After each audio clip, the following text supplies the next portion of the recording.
أعوذ بالله من الشيطان الرجيم. بسم الله الرحمن الرحيم.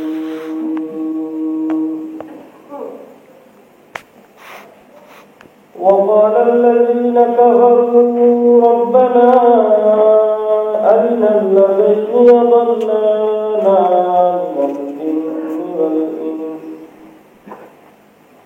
من الجن والإنس نجعلهما تحت أقدامنا ليكونا من الأسفلين.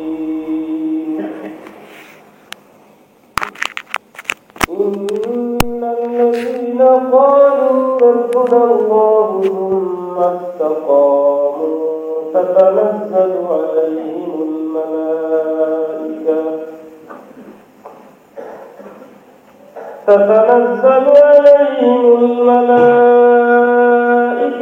ألا تخافوا ولا تحزنوا وأبشروا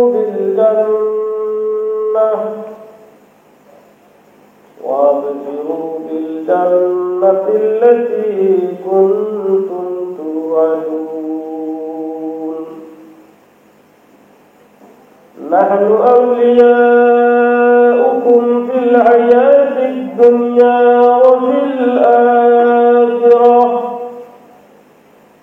ولكم فيها ما تشتهي أنفسكم ولكم فيها ما تدعون نزلا من غفور رحيم.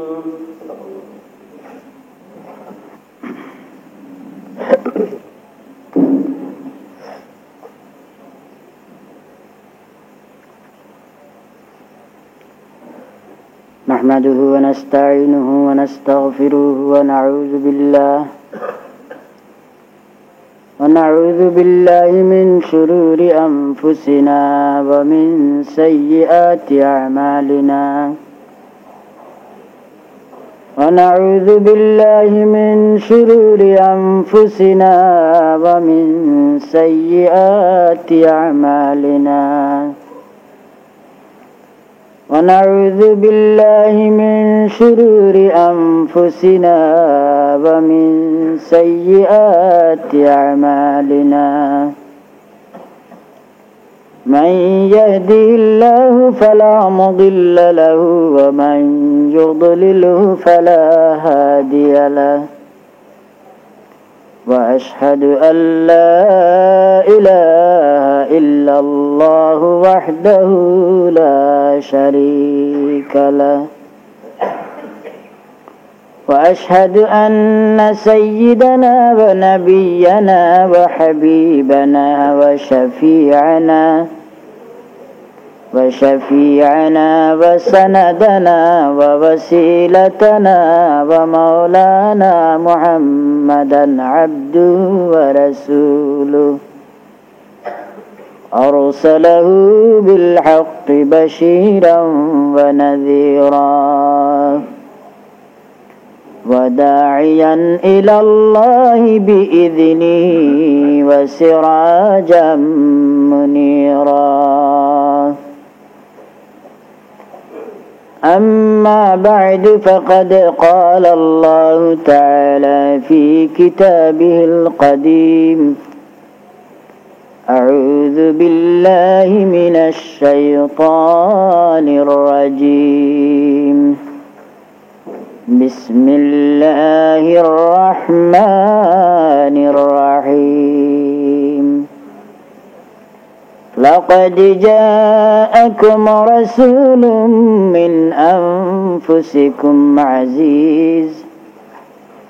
عزيز عليه ما عنتم حريص عليكم بالمؤمنين رؤوف رحيم. فإن تولوا فقل حسبي الله لا إله إلا هو عليه توكلت وهو رب العرش العظيم. إن الله وملائكته يصلون على النبي يا أيها الذين آمنوا صلوا عليه وسلموا تسليما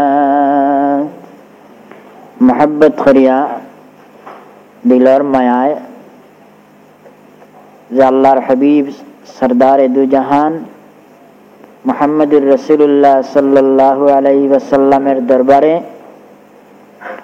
এই মুহূর্তে আমাদের দরুদ শরীফ পৌঁছতেছে এই ইয়াকিন বিশ্বাসে মোহাব্বত করে দরুদ শরীফ পড়ুন আল্লাহুম্মা সাল্লি আলা মাওলানা মুহাম্মদ ওয়া আলা আলি সাইয়্যিদিনা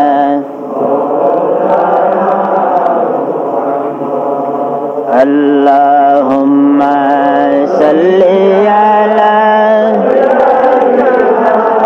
مولانا محمد وعلى آل سيدنا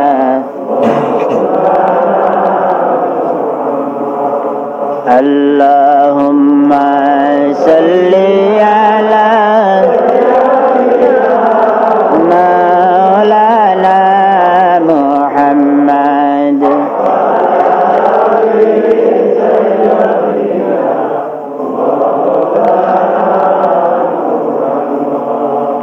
जाओरे मना पाखी नबी जीरो काचे उड़िया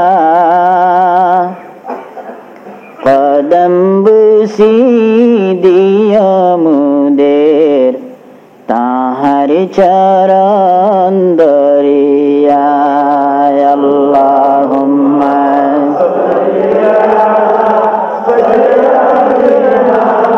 مولانا محمد وعلى آل سيدنا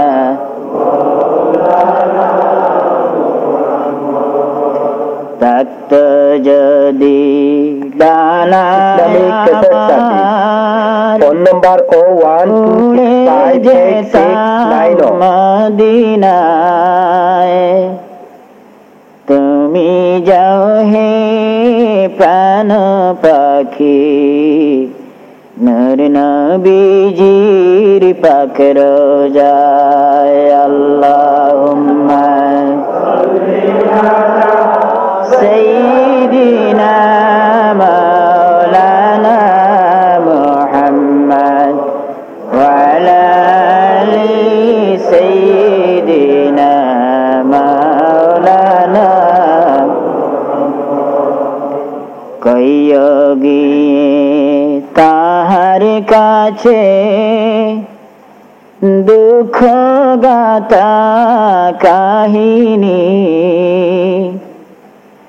জীবনে কি দয়াল নবীর দিদার আমি পাইমনি আল্লাহুম্মা সাইয়্যিদিনা মাওলানা মুহাম্মদ ওয়া আলা আলি সাইয়্যিদিনা মাওলানা মুহাম্মদ সম্মানিত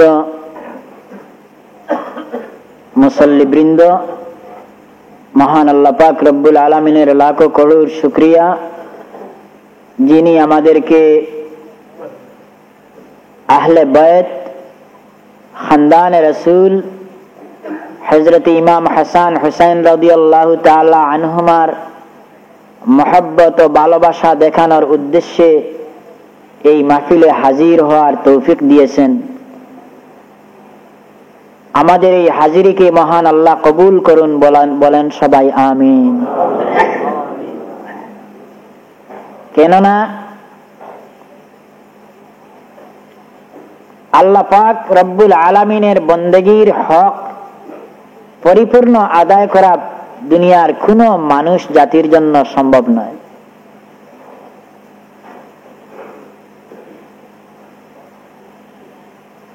মহান আল্লাহ রব্বুল আলামিন তাহার বান্দাদের ভালো কাজ এবং বিশেষ করে রাসূলে খুদা সাল্লাল্লাহু আলাইহি ওয়াসাল্লামের প্রতি মহব্বতের কাজগুলোকে আল্লাহ পাক রব্বুল আলামিন খুবই ভালোবাসেন এবং সেই জন্য কোরআনে কারীমে রব্বুল আলামিন অনেক জায়গায় বর্ণনা দান করেছেন, ইরশাদ করেছেন। যেমন আল্লাহর রাসূলের শানে আল্লাহ পাক বলেছেন, ওয়ালাউ আন্নাহুম ইয যালামু আনফুসাহুম জাউকা ফাস্তাগফিরুল্লাহ واستغفر لهم الرسول لوجدوا الله توابا رحيما।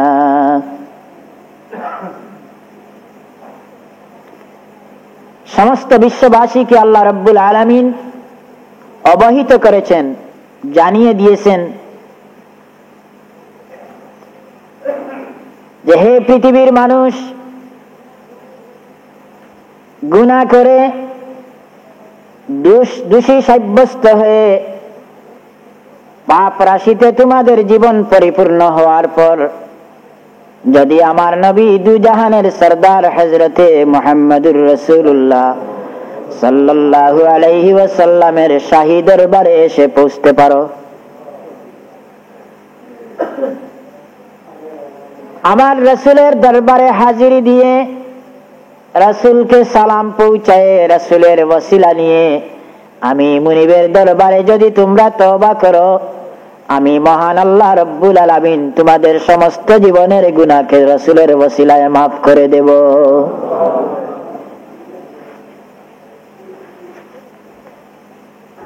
তো সেই রাসূলের খানদান অর্থাৎ ইমাম হযরতে হাসান হুসাইন রাদিয়াল্লাহু তাআলা আনহুমার ভালোবাসা স্বয়ং রাসূলে খুদা সাল্লাল্লাহু আলাইহি ওয়াসাল্লামের ভালোবাসার সমান। হাদিস শরীফে আল্লাহর রাসূল ইরশাদ করেন, আমি হাসান হুসাইনকে অন্তর দিয়ে ভালোবাসি।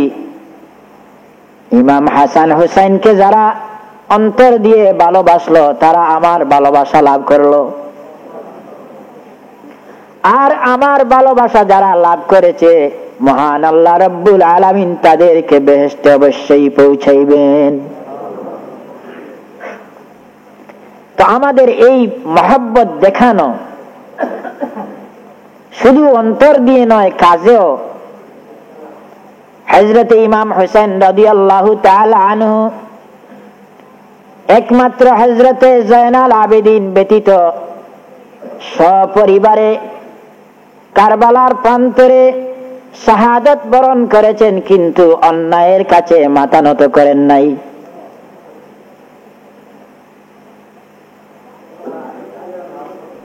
বারবার হযরতে হুসাইন রাদিয়াল্লাহু তাআলা আনহুকে অনেক কিছু দিয়ে ইয়াজিদের পক্ষ থেকে প্রলোভিত করা হয়েছে, লোভ লালসা দেখানো হয়েছে, কিন্তু ইমাম হুসাইন সেই লোভে পতিত হননি।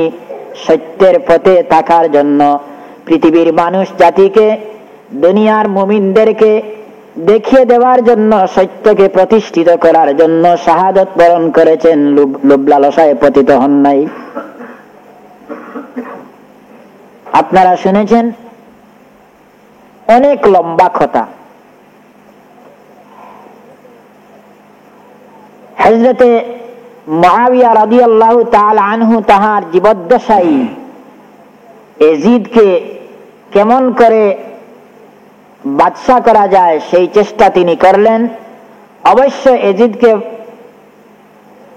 উপদেশ দিয়েছেন যে দেখো, ইমাম হুসাইন রাদিয়াল্লাহু তাআলা আনহু রাসূল পাক সাল্লাল্লাহু আলাইহি ওয়াসাল্লামের খানদানের, বিশেষ করে তাহার নাতি আদরের দুলাল, ওদের সাথে তুমি কোনো অন্যায় ব্যবহার করে তোমার আখিরাতকে বরবাদ করো না। ছেলে হিসাবে তোমার জন্য আমি সব দিক থেকে তোমার জন্য বায়াত নিতেছি, তোমাকে বাদশা করার জন্য চেষ্টা করলাম, কিন্তু তুমি ওদের সঙ্গে কোনো মন্দ ব্যবহার, খারাপ ব্যবহার করে তোমার আখিরাতকে ধ্বংস করো না। কিন্তু নেতৃত্বের লোভ, শয়তান মানুষের মনের ভিতরে ওয়াসওয়াসা প্রদান করে। ইয়াজিদ ভালোভাবেই জানতেন যে অন্য কোনো আর ব্যক্তি নয় যে ব্যক্তি ইয়াজিদের বিরোধিতা করবে, একমাত্র হযরত ইমাম হোসেন রাদিয়াল্লাহু তাআলা আনহু ব্যতীত। তখন 59 হিজরি, বর্তমানে 1410 হিজরি, আর ইমাম হোসেন রাদিয়াল্লাহু তাআলা আনহু শাহাদাত বরণ করেছিলেন 60 হিজরিতে। This is property of 59 হিজরি রমজান মাস। any music shop or businessman. হযরত ইমাম হোসেন রাদিয়াল্লাহু তাআলা আনহু মদিনা শরীফে অবস্থান করতে আছেন। Against them. ইয়াজিদের পক্ষ থেকে ইমাম হোসেনের কাছে সংবাদ পাঠানো হলো বায়াত করার জন্য, আত্মসমর্পণ করার জন্য। ইয়াজিদের পক্ষে ইমাম হোসেন রাদিয়াল্লাহু তাআলা আনহু আত্মসমর্পণ করবেন, বায়াত করবেন। ইমাম হোসেনের কাছে সংবাদ পৌঁছার পর তিনি জবাব দিলেন যে আমি এই ধরনের দুর্নীতিবাজ ব্যক্তির কাছে রাসূল পাকের খানদান হিসাবে কোন অবস্থায় আমি বায়াত করতে পারি না। বারবার যখন তাহাকে চাপ সৃষ্টি করা হলো, শেষ পর্যন্ত এমন হলো যে তিনি আর মদিনা শরীফে বসবাস করতে পারবেন না। তো খুব চিন্তিত হলেন যে কি করা যায়। আমি খুব সংক্ষেপে আপনাদের সম্মুখে অগ্রসর হচ্ছি, যেহেতু লম্বা কথা। হযরত ইমাম হোসেন রাদিয়াল্লাহু তাআলা আনহু খুব চিন্তিত হয়ে পড়লেন। চিন্তার লাঘব করার জন্য, চিন্তাকে সরানোর জন্য আল্লাহ পাক ব্যবস্থা দিয়েছেন। সাইয়্যিদুল মুরসালিন হযরতে মুহাম্মদ মুস্তাফা সাল্লাল্লাহু আলাইহি ওয়াসাল্লামের শাহী দরবারে পৌঁছলে পরে চিন্তা দূর হয়ে যায়। হযরত ইমাম হোসেন রাদিয়াল্লাহু তাআলা আনহু রওজা শরীফে পৌঁছলেন, জিয়ারত করলেন, কান্নাকাটি করে রাসূলে খুদা সাল্লাল্লাহু আলাইহি ওয়াসাল্লামের দরবারে চাইলেন, আমি কি করব? অনেক ক্রন্দনের পর সামান্য তন্দ্রা এসেছে। দেখেন সাইয়্যিদুল মুরসালিন হযরতে মুহাম্মদ মুস্তাফা সাল্লাল্লাহু আলাইহি ওয়াসাল্লাম তাকে পরামর্শ দিচ্ছেন, হুসাইন তুমি সপরিবারে মদিনা নগরী ছেড়ে মক্কা শরীফের দিকে হিজরত করে নাও।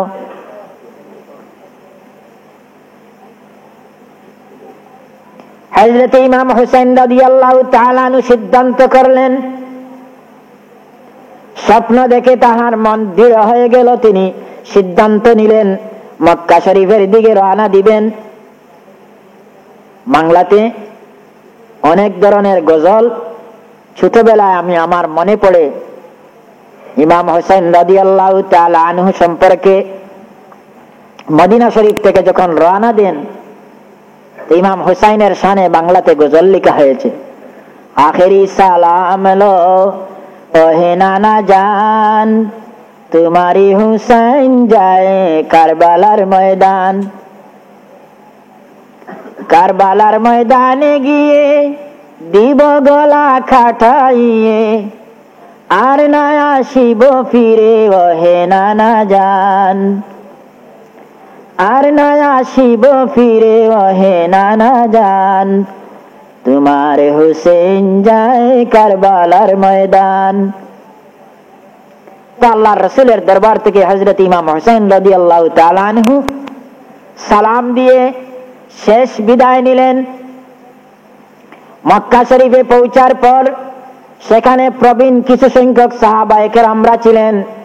যখন জানলেন যে তাদের প্রবীণ ভূমি, পুরাতন বাড়ি, রাসূল পাক সাল্লাল্লাহু আলাইহি ওয়াসাল্লামের জন্মভূমি, ইমাম হুসাইনের দাদার বাড়ি, নানার বাড়ি, আসল বাড়ির দিকে ইমাম হুসাইন যখন প্রত্যাবর্তন করেছেন, মক্কাবাসীরা খুবই খুশি হয়েছেন।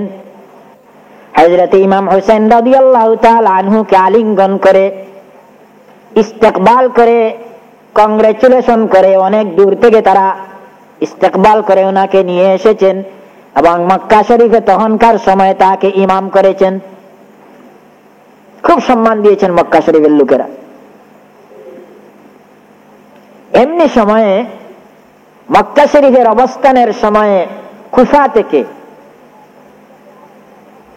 যে কুফাতে হযরত আলী কাররামাল্লাহু ওয়াজহাহু রাদিয়াল্লাহু তাআলা আনহু শাহাদাত বরণ করেছিলেন, সেই কুফাবাসীরা হযরত ইমাম হুসাইন রাদিয়াল্লাহু তাআলা আনহুর কাছে সংবাদ পাঠালো যে ইমাম হুসাইন, শুনেছি ইয়াজিদ নাকি আপনাকে আপনার পক্ষ থেকে তাহার কাছে বয়াত করার জন্য আপনাকে বারবার চাপ সৃষ্টি করতেছেন। আপনি রাসূলের খানদান হিসাবে ইয়াজিদের মতো দুর্নীতিবাজ লোকের নিচে আপনি আত্মসমর্পণ করতে পারেন না। আমরা সমস্ত কুফাবাসী আপনাকে চাই, আপনার কাছে আমরা বায়াত গ্রহণ করব, আপনি যদি আমাদের কাছে চলে আসেন।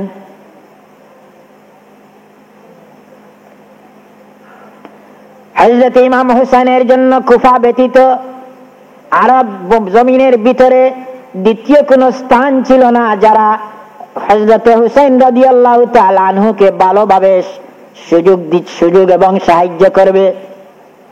তিনি যখন জানলেন কুফাবাসীরা সাহায্য করবেন, আত্মসমর্পণ করবেন, তাহার কাছে বায়াত করবেন, তিনি খুশি হলেন। খুশি হয়ে সিদ্ধান্ত নিলেন যে আমি কুফাতেই চলে যাব না। মদিনা শরীফ থাকার সময় তাহার কাছে এই সংবাদ পৌঁছেছিল। হযরত ইমাম হুসাইন রাদিয়াল্লাহু তাআলা আনহু কিছুদিন মক্কা শরীফ অবস্থানের পর বারবার তাহার মনে এই কথাটি জাগছে যে তিনি তো অতি তাড়াতাড়ি মক্কা শরীফ থেকে কুফার দিকে চলে যাবেন। মক্কা শরীফে যারা প্রবীণ সাহাবীরা ছিলেন ওরা পরামর্শ দিলেন, হযরতে হুসাইন তুমি এখানেই থাকো, এখানকার ইমাম হিসাবে তোমাকে, সম্মানী লোক হিসাবে তোমাকে তো আমরা অবশ্যই দেখব, তুমি আর কুফার দিকে যাওয়ার চেষ্টা করো না, ওদিক থেকে তোমার মনকে ফিরিয়ে আনো। ইমাম হুসাইন বলেন আমি ওদের সাথে কথা দিয়েছি যাব বলে,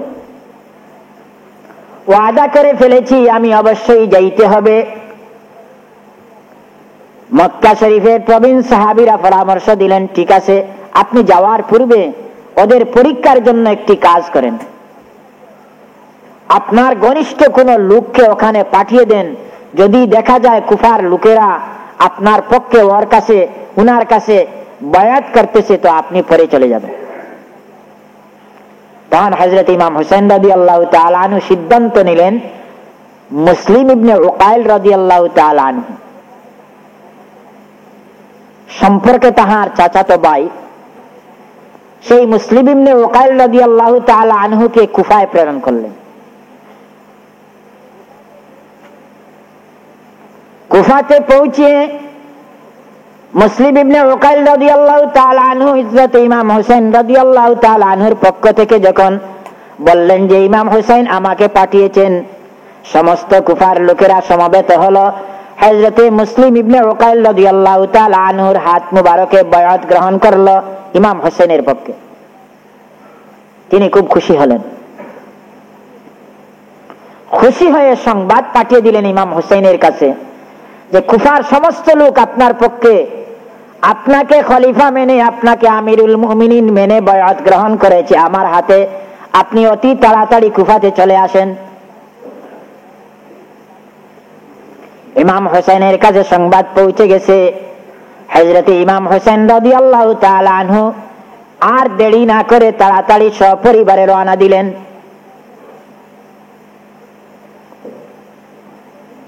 এইদিকে যখন ইয়াজিদের কাছে সংবাদ পৌঁছল যে কুফার সমস্ত লোকেরা হযরত ইমাম হুসাইন রাদিয়াল্লাহু তাআলা আনহুর পক্ষে বায়াত গ্রহণ করেছে, তখন ইয়াজিদ কুফার গভর্নরকে বদলি করে আব্দুল্লাহ ইবনে জিয়াদকে সেখানে গভর্নর করে পাঠান। খুব শক্ত লোক উনি। আব্দুল্লাহ ইবনে জিয়াদ এসে, ইবনে জিয়াদ কুফাতে আসার পর সকল লোককে ভয় দেখায়, কুফার সমস্ত লোককে এমন ভাবে ভয় দেখালো যে তোমরা এমন একজন বাদশার বিরোধিতা করতেছ যিনি তোমাদের বিপক্ষে যদি সৈন্য চালনা করেন, তোমাদের বিপক্ষে যদি তিনি বিরোধিতা করেন তো তোমাদের সবাইকে উনি মেরে ফেলবেন। তোমরা অতি তাড়াতাড়ি এজিদের পক্ষে বায়াত গ্রহণ করো, মুসলিম ইবনে উকাইলের কাছ থেকে তোমাদের সেই বায়াতকে ফিরিয়ে নিয়ে আসো। বিভিন্ন ছলনা দেখায়, ভয় দেখায়। বর্তমান দুনিয়া নয়, তখনকার সময়ে এক দেশ থেকে অন্য দেশে সংবাদ পাঠাতে হলে লোকের প্রয়োজন। টেলিফোনে পৌঁছানো যায় না, চিঠিপত্রের মাধ্যমে, পোস্ট অফিসের মাধ্যমে পৌঁছানো যায় না। সেখানে কি হচ্ছে না হচ্ছে, কুফাতে কি ঘটতেছে না ঘটতেছে, এই সম্পর্কে ইমাম হোসেন রাদিয়াল্লাহু তাআলা আনহু অবহিত হওয়ার কোনো কারণ নাই। অনেক দূরের রাস্তা। তিনি তো মক্কা শরীফ থেকে রওনা দিয়েছেন, রাস্তাতে গিয়ে এক ব্যক্তিকে পাইলেন, কুফার দিক থেকে আসতেছেন। জিজ্ঞাসা করলেন, তুমি কি সংবাদ জানো? উনি বললেন, আমি শুনে এসেছি আপনি যে পাঠিয়েছিলেন হযরতে মুসলিম ইবনে উকাইল রাদিয়াল্লাহু তাআলা আনহুর হাতে সমস্ত কুফার লোকেরা বায়াত গ্রহণ করেছে। হযরতে ইমাম হোসেন রাদিয়াল্লাহু তাআলা আনহু শুনিয়া খুশি হইলেন, আরো অগ্রসর হতে চাইলেন। কিন্তু এর পরক্ষণে এই ঘটনা ঘটছে। সব লোককে ভয় দেখায় হযরতে ইমাম হুসাইনের বিপক্ষে এজিদের পক্ষ থেকে ইবনে জিয়াদ কুফার সমস্ত লোককে আবার এজিদের পক্ষে নিয়ে গেল। হযরত ইমাম মুসলিম ইবনে উকাইল রাদিয়াল্লাহু তাআলা আনহু একা পড়ে গেলেন। তিনি আর কোথায় আশ্রয় নেবেন? একদিন দুই দিন করে এমন করে আশ্রয় নিলেন। চুপে চুপে যারা প্রবীণ সাহাবীরা ছিলেন তারা তাহাকে আশ্রয় দিলেন। কিন্তু শেষ পর্যন্ত ইবনে জিয়াদ ঘোষণা করে দিল, মুসলিম ইবনে উকাইলকে যিনি নিয়ে আসতে পারবে তাহাকে 500 দিরহাম পুরস্কার দেওয়া হবে।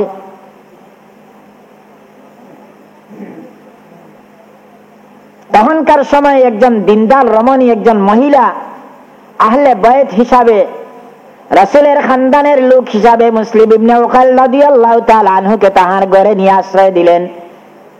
তাহার ছিলেন 2 ছেলে। এক ছেলে ছিল খুব লোভী। ঘরে ফিরে গিয়ে যখন ছেলে দেখলো মুসলিম ইবনে উকাইল রাদিয়াল্লাহু তাআলা আনহু তাহার ঘরে আশ্রয় নিয়েছেন, সে মনে মনে ভাবলো, আল্লাহ পাক আমার ভাগ্য খুলে দিয়েছেন, আগামী কালই আমি 500টি দিরহাম পুরস্কার পাবো। নাউযুবিল্লাহি মিন যালিক। কথা লক্ষ্য করেছেন? আল্লাহুম্মা সাল্লি আলা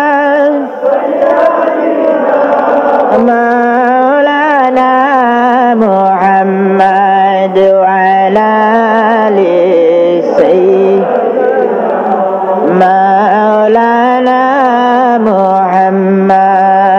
আল্লাহুম্মা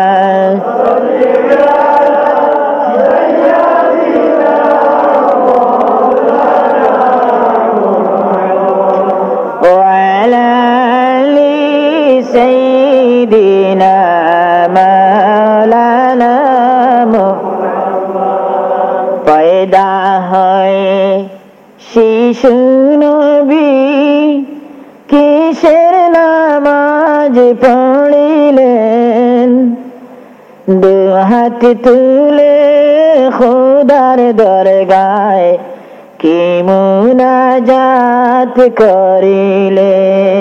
আল্লাহুম্মা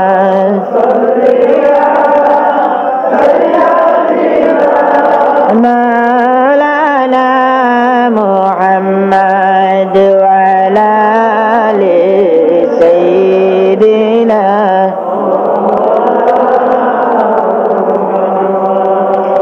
তো মহান আল্লাহ পাকের লাখো কোটির শুকরিয়া, হযরতে মুসলিম ইবনে উকাইল রাদিয়াল্লাহু তাআলা আনহুর সংবাদ অতি প্রত্যুষে নিয়ে সেই ছেলে ইবনে জিয়াদের কাছে পৌঁছিয়ে দিল। ইবনে জিয়াদের সৈন্যরা এসে মুসলিম ইবনে উকাইল রাদিয়াল্লাহু তাআলা আনহুকে ধরে নিয়ে শেষ পর্যন্ত তাকে হত্যা করা হলো, শহীদ করা হলো, শহীদ হয়ে গেলেন।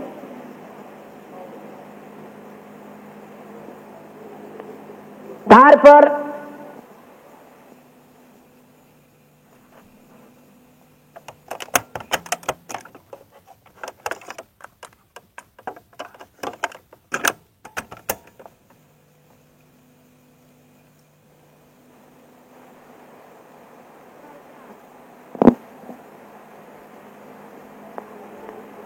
তারপর ইবনে জিয়াদ যখন শুনল যে হযরত ইমাম হুসাইন রাদিয়াল্লাহু তাআলা আনহু কুফার দিকে রওনা দিয়েছেন, তাহার মনে আসলো যদি তিনি কুফাতে পৌঁছে যান, খানদানে রাসূল হিসাবে তিনি যখন কুফার লোকের সম্মুখে এসে যাবেন, তখন নিশ্চয়ই তাহার চেহারায় আনোয়ার দেখে কুফার লোকরা আবার হয়তো ফিরে যেতে পারে।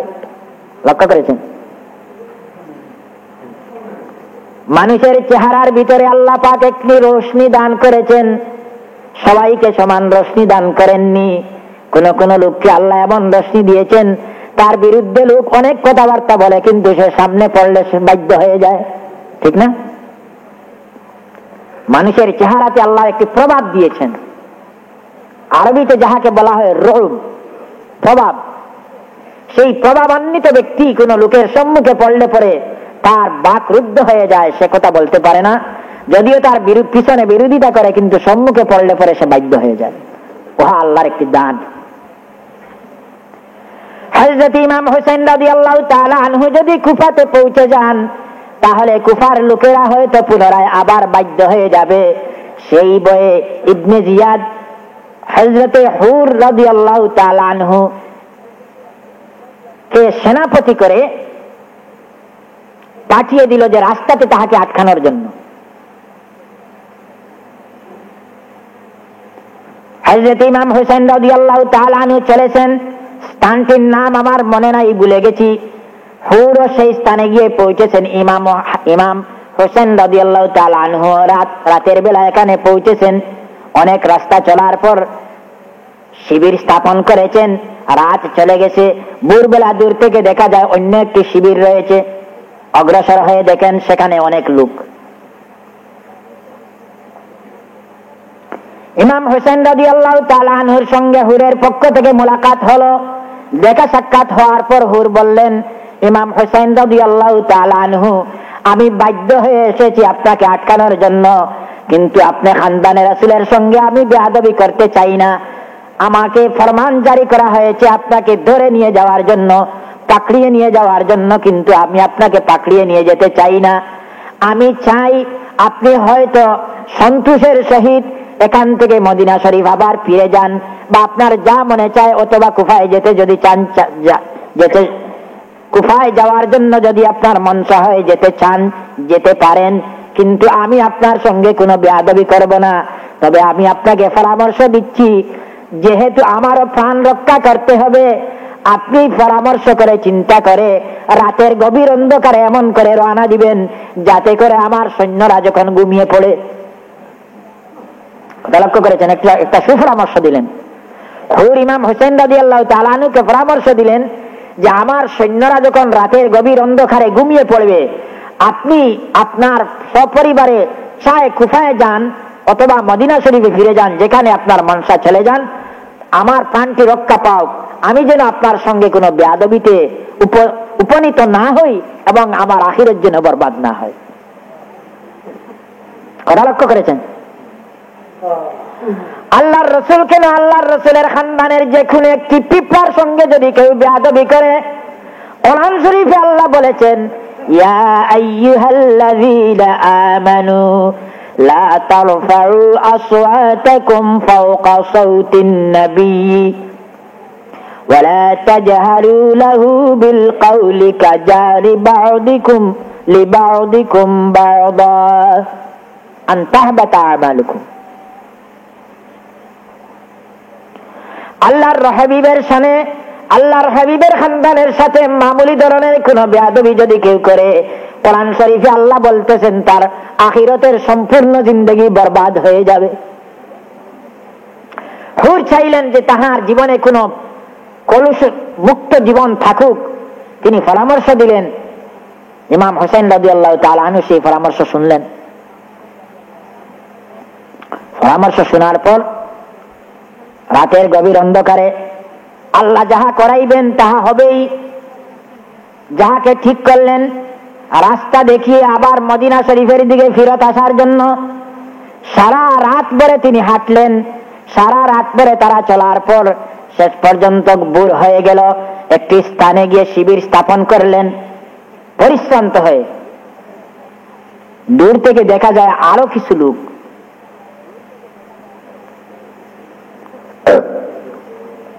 হুরকে পাঠানোর পর এজিদ আরো কিছু সংখ্যক সৈন্য দিয়ে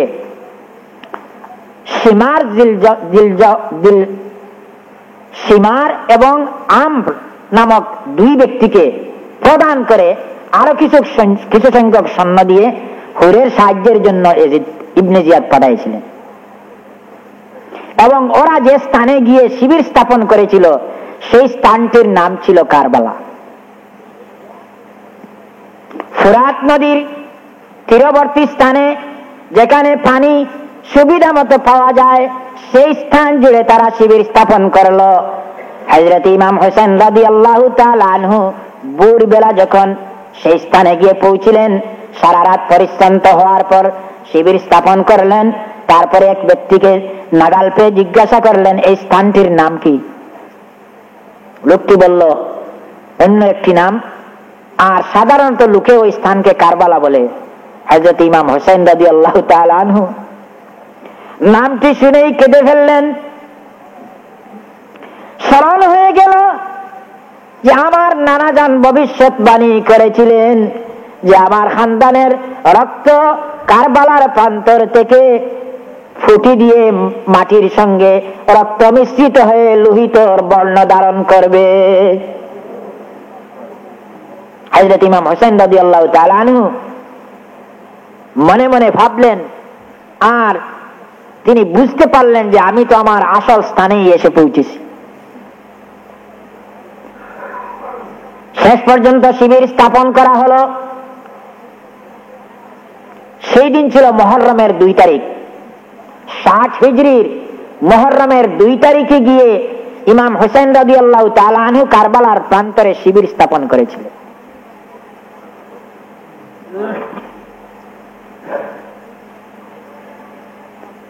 আপনারা যারা আরব দেশে হজে গিয়েছেন, মক্কা শরীফে গিয়েছেন বা আরব দেশে কিছুদিন বসবাস করেছেন, দেখতে পারেন, বুঝতে পারবেন সেখানকার গরমের অবস্থা, সেখানে পানিবিহীন মানুষের জীবনে কি রকম অসুবিধার সৃষ্টি হয়।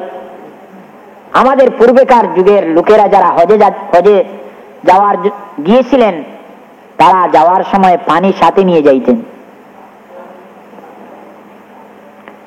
পানির অন্য একটি নাম বাংলাতে যাকে জীবন বলা হয়।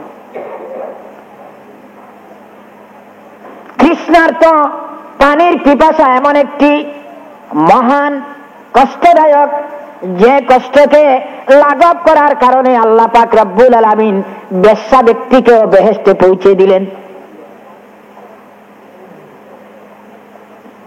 বুখারী শরীফের হাদিস শরীফ, একজন বেশ্যা যাহাকে চিরদিন দুজখে জ্বলতে হবে, এই ধরনের একজন বেশ্যা রমণী রাস্তাতে হাঁটার সময় দেখেছিলেন একটা কুকুর পানির পিপাসায় তার গলা পর্যন্ত শুকিয়েছে, জিহ্বাখানা বের করে সে পানির পিপাসায় তৃষ্ণার্ত হয়ে রাস্তাতে পড়ে রয়েছে। তাহার কাছে কোনো কিছু ছিল না, তাহার একটি ওড়না ছিল এবং পানি কুয়ার নিচে ছিল। তিনি তাহার ওড়নাকে, তাহার মনে দয়ার উদ্রেক হলো যে আল্লাহর একটি প্রাণী, একটা সৃষ্ট জীব, প্রাণী হিসাবে, আল্লাহর সৃষ্ট জীব হিসাবে তিনি তাহার ওড়নাকে ভিজিয়ে পানির মধ্যে রাখে। সেই ওড়না ভিজানোর পর যা পানি ওড়নাতে লেগেছে, সেই পানিটুকু এনে কুকুরের মুখে দিলেন। এমনি করে 2-3 বার পানি ওড়নার দ্বারা কুকুরের মুখে দিলেন। কুকুর পানি পান করলো।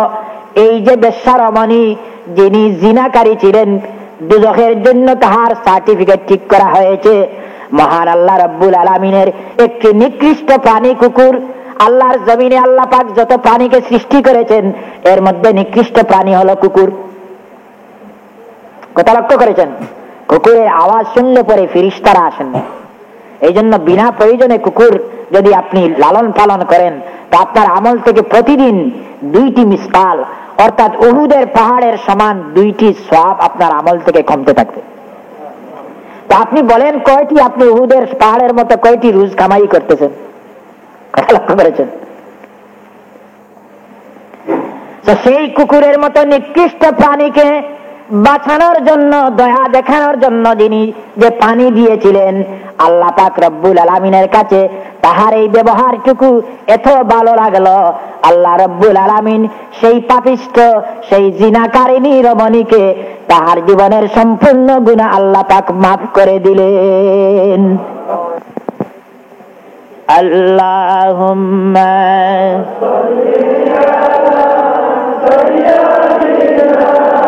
মাওলানা মুহাম্মদ ওয়া আলা আলিহি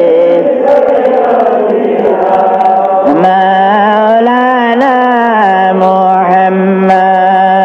আল্লাহুম্মা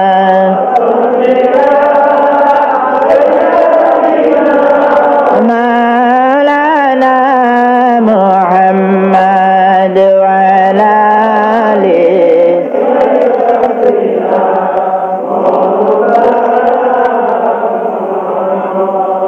তো বন্ধুগণ, হযরত ইমাম হুসাইন রাদিয়াল্লাহু তাআলা আনহু শিবির স্থাপন করার পর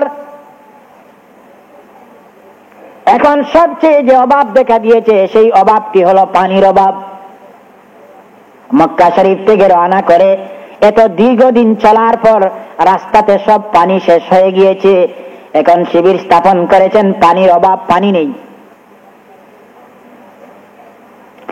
আমর এবং সীমার তাদের সৈন্য সামন্ত দিয়ে ফুরাত কুলকে এমন করে পাহারা দিয়েছে যে যেন কোনো অবস্থাতেই হযরত ইমাম হুসাইন রাদিয়াল্লাহু তাআলা আনহু পানির নাগাল পান না।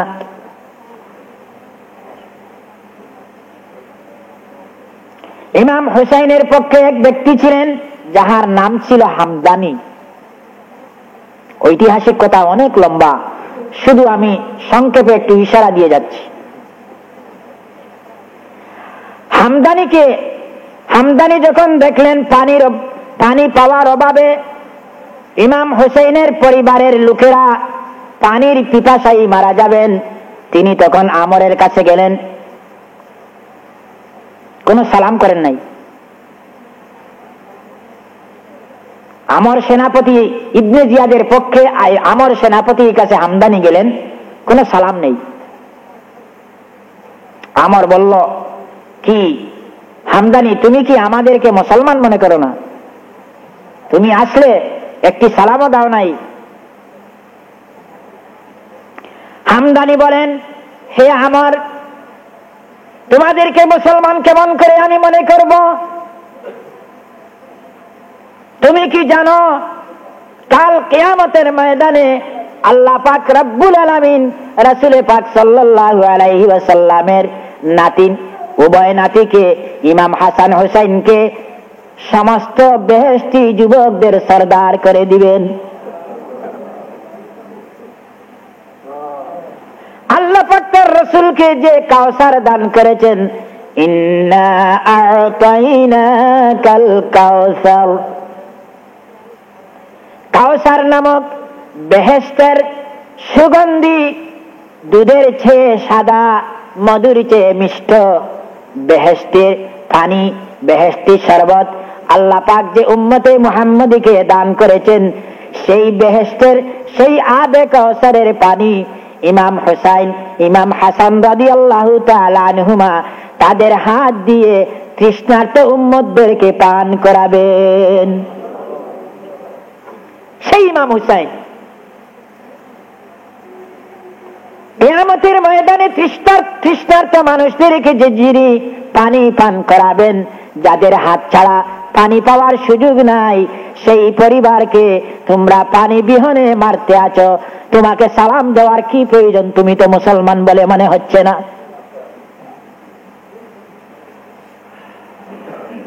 এমনি সত্য কথা বললেন। আমর আর কোনো জবাব দিতে পারল না। শেষ পর্যন্ত হামদানি চলে আসলেন। যাক, এমনি করে আল্লাহ রাব্বুল আলামিন দু একদিন এমন করে চলে গেল, পরিবারের ভিতরে, শিবিরের ভিতরে শুধু পানি নেই, পানি নেই, পানির পিপাসায় পান চলে যাচ্ছে। এই হাহাকার। শেষ পর্যন্ত হযরতে হুর এই যে সুরের কথা আমি আগেই বলেছিলাম, যুদ্ধ শুরু হওয়ার পূর্বে এমন করে চলে যাচ্ছে মুহররমের 9 তারিখ পর্যন্ত, 2 তারিখ থেকে 9 তারিখ পর্যন্ত এমন করে চলে যাচ্ছে গড়িমসির ভিতরে। পানি দেওয়া হচ্ছে না কোন অবস্থায়। ইমাম হোসেন রাদিয়াল্লাহু তাআলা আনহু গিয়ে বলার পর পানি দেওয়া হচ্ছে না। শেষ পর্যন্ত ইমাম হোসেন নিজে গিয়ে বললেন, হে আমার, তুমি কি জানো আমি কে? আমি মুহাম্মদুর রাসূলুল্লাহ সাল্লাল্লাহু আলাইহি ওয়াসাল্লামের আদরের দুলাল ইমাম হোসেন। আমাদের হাত ছাড়া, আমাদের ব্যবস্থা ছাড়া কিয়ামতের ময়দানে কোন উম্মতে মুহাম্মাদি পানি পাবেন না। তুমি আমাকে, আমার পরিবারকে পানি বিহনে মারতেছ। একটু লক্ষ্য করো। আমার বলে, ইমাম হোসেন, যদি আপনাকে পানি দান করতে যাই তাহলে আমার প্রাণ বিনাশ হবে। আমাদেরকে বলে দেওয়া হয়েছে, আমাদের উপর থেকে নির্দেশ দেওয়া হয়েছে, পানির বিহনে যদি আপনারা শহীদ হয়ে যান তবুও পানি দিতে পারবো না। নাউযুবিল্লাহি মিন যালিক। যাক, যুদ্ধ শুরু হওয়ার প্রারম্ভে আমরের সঙ্গে কথাবার্তা যখন হচ্ছিল, হযরতে হুর শুনতেছিলেন। আমরের সঙ্গে ইমাম হোসেন রাদিয়াল্লাহু তাআলা আনহুর এই কথাবার্তার ভিতরে যখন এইরকম কথাবার্তা হচ্ছিল, তখন হুর শুনে তাহার মন বিগলিত হয়ে গেল। তিনি বললেন যে আমি তোমাদের সঙ্গ ছেড়ে দিলাম আর হযরত ইমাম হোসেন রাদিয়াল্লাহু তাআলা আনহুর পক্ষ নিলাম। দেখছেন, হযরত হুর রাদিয়াল্লাহু তাআলা আনহু তাহার সৈন্য সামন্ত নিয়ে ইমামের পক্ষে চলে গেলেন।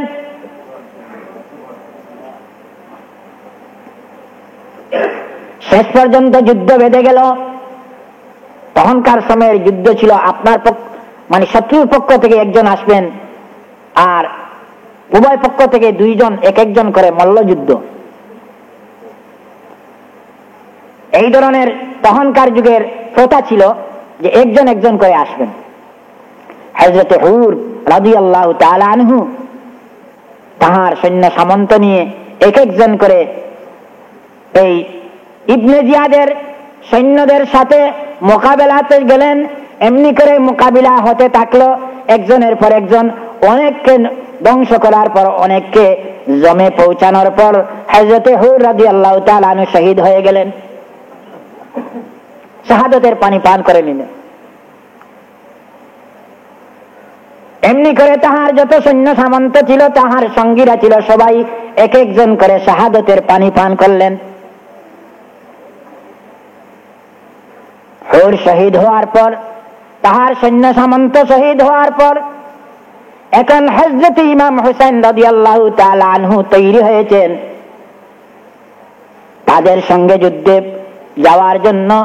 কিন্তু তাহার পরিবারে হযরত মুসলিম ইবনে উকাইল রাদিয়াল্লাহু তাআলা আনহুর ছেলেরা রয়েছেন। মুসলিম ইবনে উকাইল কুফাতে যাকে শহীদ করা হয়েছিল, তাহার ছেলেরা ছিলেন ইমাম হুসাইনের সঙ্গে।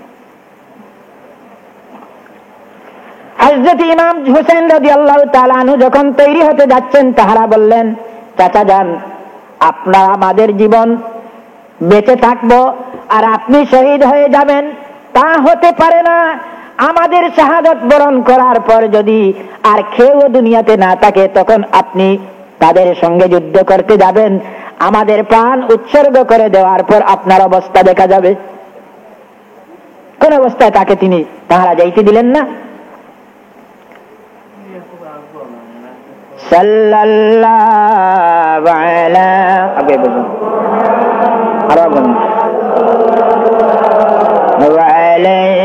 ওয়াসাল্লাম, সাল্লাল্লাহু আলাইহি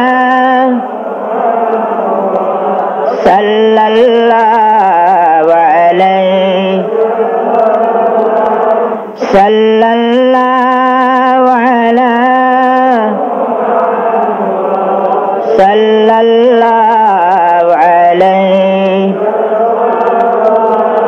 তো যাক, মুসলিম ইবনে উকাইল রাদিয়াল্লাহু তাআলা আনহুর ছেলেরা এক একজন করে ইবনে জিয়াদের সৈন্যের সঙ্গে, আমরের সৈন্যের সঙ্গে, সীমারের সৈন্যের সঙ্গে যুদ্ধ করতে গিয়ে যুদ্ধ করতে করতে শেষ পর্যন্ত অনেককে মারার পর প্রত্যেকে শাহাদাত বরণ করলেন।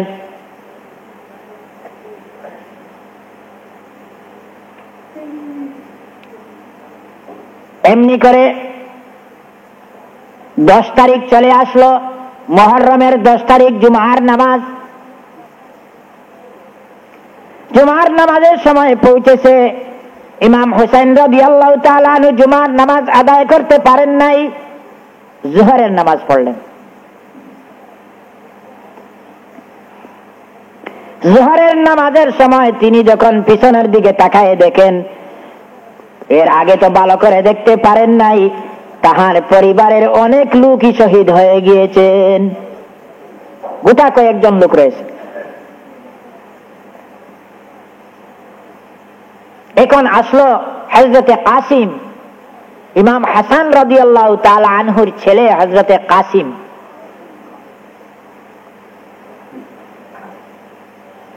জোহরের নামাজের পরে কাসিম বললেন, চাচা যান, এখন আমি ওদের সঙ্গে লড়াই করতে যাব, আপনাকে যেতে হবে না। ইমাম হোসেন রাদিয়াল্লাহু তাআলা আনহু বারবার তাদেরকে বলছেন, দেখো তোমরা ঘরে থাকো। হযরতে ইমাম আলী আকবর হোসেন রাদিয়াল্লাহু তাআলা আনহুর ছেলে, আর কাসিম হযরতে ইমাম হাসান রাদিয়াল্লাহু তাআলা আনহুর ছেলে। কাসিম প্রথম বললেন আমি যাব। এমন সময় ইমাম হোসেন রাদিয়াল্লাহু তাআলা আনহুর মনের ভিতরে একটি হৃদয় বিদারক একটি করুণ কাহিনী মনে পড়েছে। কি করুণ কাহিনী? ইমাম হাসান রাদিয়াল্লাহু তাআলা আনহুকে যখন বিষ পান করানো হয়েছিল, বিষের যন্ত্রণায় ইমাম হাসান রাদিয়াল্লাহু তাআলা আনহু যখন অধীর হয়েছিলেন, মরণের কিছু পূর্বে ইমাম হুসাইনকে ডাকলেন আর বললেন, ইমাম হুসাইন ভ্রাত আমার, আমি তোমাকে মরণের আগে একটি ওসিয়ত করে যাচ্ছি। আমার ওসিয়তটি হলো, আমার ছেলে কাসিমের সঙ্গে তোমার মেয়ে সকিনাকে তুমি শাদী করাইবে। ইমাম হুসাইনের একজন পরমা সুন্দরী নেকবত কন্যা ছিলেন সকিনা। ইমাম হাসান ভাইকে ওসিয়ত করলেন, আমি তো শহীদ হয়ে যাচ্ছি, আমার শাহাদতের পরে তুমি আমার সেই কথাটি ভুলে যেও না, আমার ছেলে কাসিমের সঙ্গে তোমার সকিনাকে বিবাহ দিও। কাসিম যখন রণক্ষেত্রে রওনা দিবেন, ইমাম হুসাইন রাদিয়াল্লাহু তাআলা আনহুর মনের ভিতরে সেই কথাটি জেগে গেছে, আমার ভাই যে ওসিয়ত করেছিলেন। যুদ্ধের ময়দানে আল্লাহ রাব্বুল আলামিন ফেরেশতাগণ আকাশ থেকে এই করুণ দৃষ্টি, করুণ অবস্থা দৃশ্য করতেছেন। হযরত ইমাম হুসাইন রাদিয়াল্লাহু তাআলা আনহু কাসিমের মা হযরতে হাসনে বানুকে ডাকলেন আর বললেন, পানি নেই, আট করানোর জন্য গোসলের প্রয়োজন। শিবিরের ভিতরে যখন পানি নেই, সকিনাকে এবং কাসিমকে বালু দিয়ে তায়াম্মুম করে একটু পরিষ্কার করো।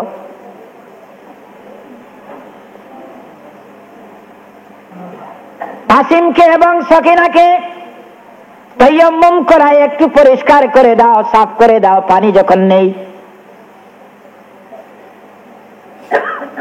কাসিমকে তায়াম্মুম করানো হলো, সকিনাকে তায়াম্মুম করানো হলো।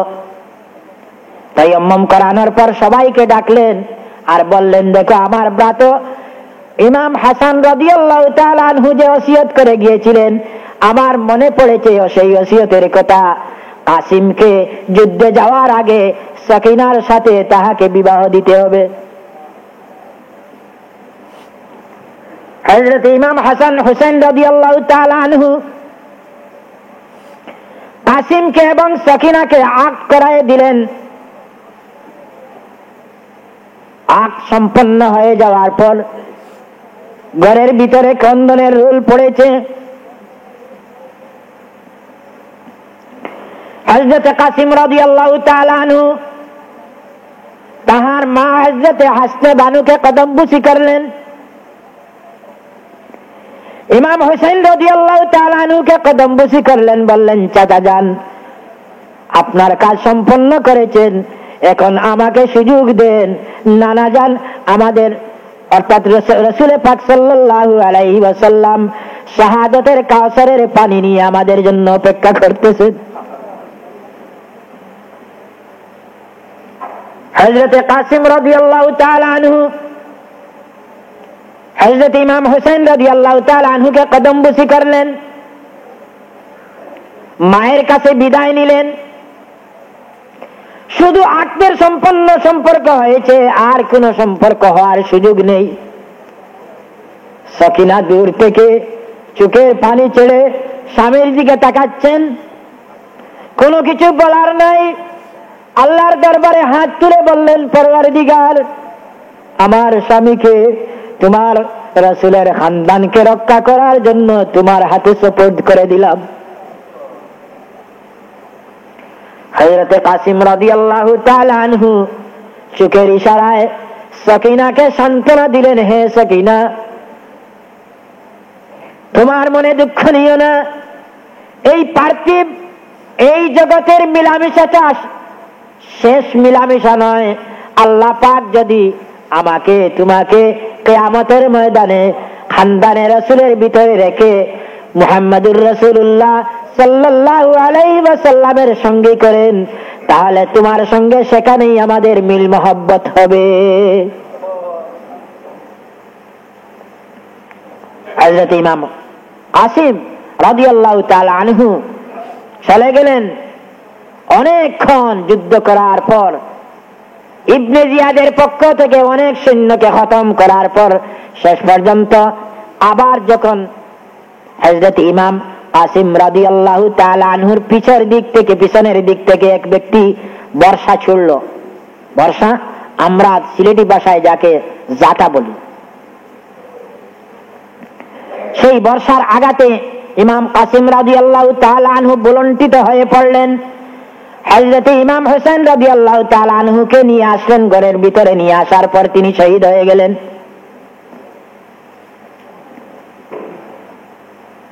এরপরে হযরত ইমাম আলী আকবর, আমি একেবারে শেষ প্রান্তে পৌঁছে গেছি। অনেক কথা, যদি সম্পূর্ণ ইতিহাস আপনাদের সম্মুখে বলতে যাওয়া হয় তো অনেক ঘন্টার দরকার, অনেক সময়। শেষ পর্যন্ত হযরত ইমাম আলী আকবর রাদিয়াল্লাহু তাআলা আনহু বাপের কাছ থেকে বিদায় নিলেন। পানির পিপাসায় কলিজা ফেটে যাচ্ছে, পানি নেই। যদি পানি পান করে, ওদেরকে যদি পানি দেওয়া হতো, তারা জানে, ইবনে জিয়াদের পক্ষ থেকে সৈন্যরা জানে, ওরা যদি একটু পানি পান করে কোনো একজন যদি যুদ্ধে নামে, তাহলে ইবনে জিয়াদের একজন সৈন্য বেঁচে থাকতে পারবে না। আলী আকবর চলে গেলেন। অনেকক্ষণ যুদ্ধ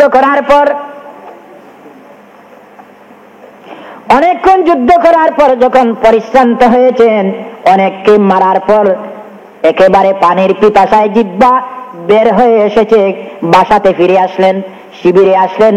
আসিয়া বললেন, বাবা, আর কোনো কিছু নাই, একটু পানি কোনো দিক থেকে সুযোগ করে দেন। একটু পানি যদি পান করে ফিরে যেতে পারি, তাহলে ওদের নাম নিশানা একেবারে শেষ করে দেব। পানি দিবেন কোথা থেকে?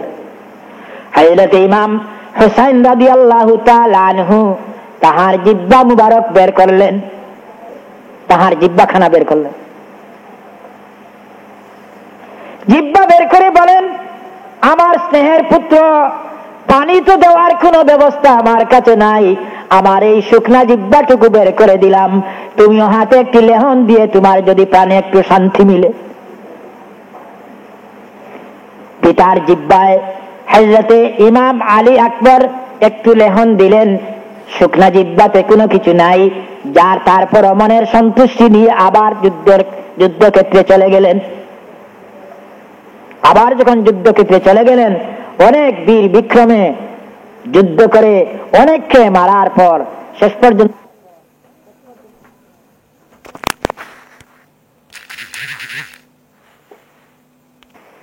আবার যখন যুদ্ধক্ষেত্রে চলে গেলেন, অনেক বীর বিক্রমে যুদ্ধ করে অনেককে মারার পর শেষ পর্যন্ত তিনি শাহাদতের পানি পান করলেন। ইমাম পরিবারে মেয়ে লোক ছাড়া আর কেউ নাই। আরেকজন অসুস্থ ছেলে রয়েছেন জয়নুল আবিদিন, আর আরো একজন দুধের শিশু হযরত ইমাম আলী আসগর। দুধের শিশু ইমাম আলী আসগর ছাড়া আর জয়নুল আবিদিন ছাড়া আর কেউ নাই। জয়নুল আবিদিনও মনে মনে চাচ্ছেন এই অসুস্থ বেমারি অবস্থায় যুদ্ধে চলে যাবেন। ইমাম হোসেন বলেন, জয়নুল আবিদিন, তুমি কোন অবস্থায় তোমাকে যুদ্ধে যেতে দিব না। যখন ছিলেন 18 বছরের বয়স ছিল ইমাম জয়নুল আবেদিনের, সেই সময়ে তাহার বয়স ছিল মাত্র 18 বছর। তাছাড়া তিনি অসুস্থ। বারবার তাহাকে বারণ করলেন, আর ইমাম হোসেন বললেন, হে জয়নুল আবেদিন, তুমিও যদি যুদ্ধে চলে যাও, কিয়ামত পর্যন্ত নবীর খানদানের আর কোন বংশ দুনিয়াতে থাকবে না। তোমাকে যেতে হবে না, তুমি থাকতে হবে। হযরত ইমাম হাসানের পক্ষ থেকে তাহার 6 জন ছেলের মধ্যে ইমাম হাসান মুসান্না বেঁচে ছিলেন, আর সবাই কারবালার প্রান্তরে শহীদ হয়েছিলেন। ইমাম হাসানের চাচার সঙ্গী হয়ে কারবালার প্রান্তরে সবই শাহাদত বরণ করেছিলেন। শুধু ইমাম হাসান মুসান্না রয়েছিলেন। এই ইমাম হাসান মুসান্নার বংশে হলেন হযরতে ইমাম আব্দুল কাদির, গৌসুল আজম, গৌসে পাক আব্দুল কাদির জিলানী। সবাই পড়েন রহমতুল্লাহি আলাইহি। আর ইমাম হোসাইনের পক্ষে রয়েছিলেন হযরতে জয়নুল আবেদিন। যাক, এখন আর তো কেউ নেই। ইমাম আলী আসগর দুধের শিশু। সেই দুধের শিশু মনে পড়ল ইমাম হুসাইনের, যে হয়তো সেই দুধের শিশুকে নিয়ে যদি আমরের সামনে, সীমারের সামনে যদি নিয়ে যাই আর বলি, দেখো দুধের শিশুটা পানির পিপাসায় মারা যাচ্ছে, তোমরা একটু দয়া করো, সেই দুধের শিশুকে একটু পানি দাও। মায়ের কুল থেকে দুধের শিশুকে নিয়ে হযরত ইমাম হোসেন রাদিয়াল্লাহু তাআলা আনহু তাদের সম্মুখে গেলেন। গিয়ে বললেন, হে আমার পরিবারের নবীর খানদানের সকল পুরুষই শহীদ হয়ে গিয়েছেন, আমার সব ছেলে শহীদ হয়ে গেছেন, এই শুধু দুধের শিশু ইমাম আলী আসগর উনি বেঁচে আছেন। এই দুধের শিশুটা পানির পিপাসায় মারা যাবেন। তোমাদের যদি একটু দয়া হয়, একটু যদি তোমাদের প্রাণে মায়া লাগে, তাহলে নবীর খানদান হিসাবে সেই দুধের শিশুকে একটু পানি দানের সুযোগ দাও। আমরের পক্ষ থেকে বলা হলো, দুধের শিশু যদি পানির পিপাসায় মারাও যান, আমাদের কোনো অবস্থাতে তোমাকে পানি দেওয়ার সুযোগ দেওয়া হবে না। এমন সময় এক দুর্দর্শ, এমন পাষণ্ড, এমন নৃশংস, এমন পাষাণ হৃদয়ের মালিক এক ব্যক্তি হযরত ইমাম হোসেনকে সুবিধা মনে করে তাহার বক্ষ লক্ষ্য করে, তাহার বুক লক্ষ্য করে একটা তীর ছাড়ল। হযরত ইমাম হোসেন রাদিয়াল্লাহু তাআলা আনহুর বক্ষ মুবারকে, বুক মুবারকে তীর বিদ্ধ হয় নাই, দুধের শিশু আলী আসগরের বুক মুবারকে সেই তীর বিদ্ধ হয়ে গেল।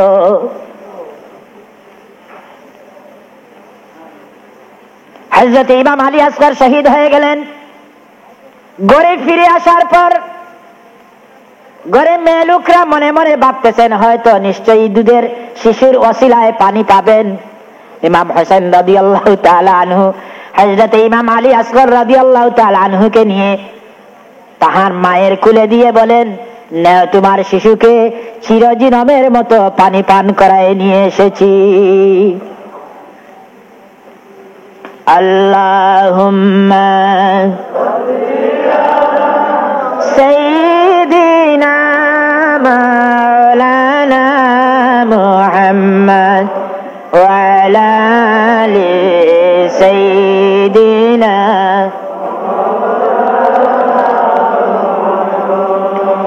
এতিম হয়ে পড়ে আছি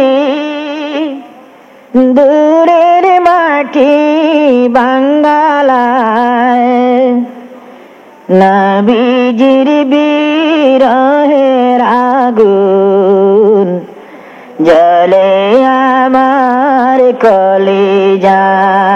আল্লাহুম্মা সাইয়্যিদিনা মাওলানা মুহাম্মদ ওয়া আলা আলি সাইয়্যিদিনা মাওলানা মুহাম্মদ। আল্লাহুম্মা সাইয়্যিদিনা মাওলানা মুহাম্মদ ওয়া আলা আলি সাইয়্যিদিনা মাওলানা মুহাম্মদ। ভাইরা আমার, আল্লাহ পাক রব্বুল আলামিন হযরতে ইমাম হোসেন রাদিয়াল্লাহু তাআলা আনহুর পরিবার থেকে কিয়ামত পর্যন্ত মানুষ জাতির জন্য সত্য এবং ন্যায়ের পথের জন্য শহীদ হওয়ার পথ খুলে রেখেছেন।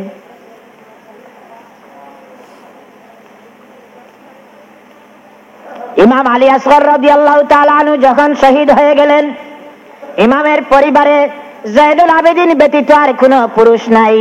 হযরত ইমাম হোসেন রাদিয়াল্লাহু তাআলা আনহু শেষ পর্যন্ত গেলেন। আল্লাহর দরবারে দোয়া চাইলেন, নানা জানের দিক থেকে তাওয়াজ্জু চাইলেন। তাওয়াজ্জু নিয়ে হযরত ইমাম হোসেন রাদিয়াল্লাহু তাআলা আনহু রণক্ষেত্রে নামলেন।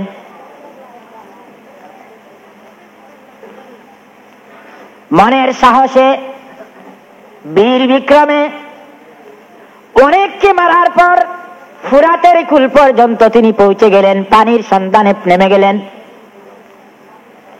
রাস্তা পরিষ্কার করেছেন। রাস্তা পরিষ্কার করে ফুরাতের কুলে গিয়ে পৌঁছেছেন। পানিতে নেমে গিয়েছেন, এতটুকু পর্যন্ত, বক্ষ পর্যন্ত পানিতে নেমে গিয়েছেন। পানির পিপাসায় 10 থেকে 15 দিন যাবত পানির পিপাসায় প্রাণ বের হয়ে যাচ্ছে। হযরত ইমাম হোসেন রাদিয়াল্লাহু তাআলা আনহু পানির নাগাল পেয়েছেন। মনে করেছেন প্রাণ ভরে সাগরের সমস্ত সাগরের পানি পান করে নেবেন। হাতের অঞ্জলি ভরে মুখের সম্মুখে যখন এনেছেন, হযরত ইমাম কাসিম রাদিয়াল্লাহু তাআলা আনহুর কথা মনে পড়ে গিয়েছে। কাসিম এবং সাকিনাকে আত করাই দিয়েছি, তায়াম্মুম করায় পানির অভাবে ওযু করতে পারেননি, গোসল করতে পারেননি। হযরত ইমাম আলী আকবরের কথা মনে পড়েছে।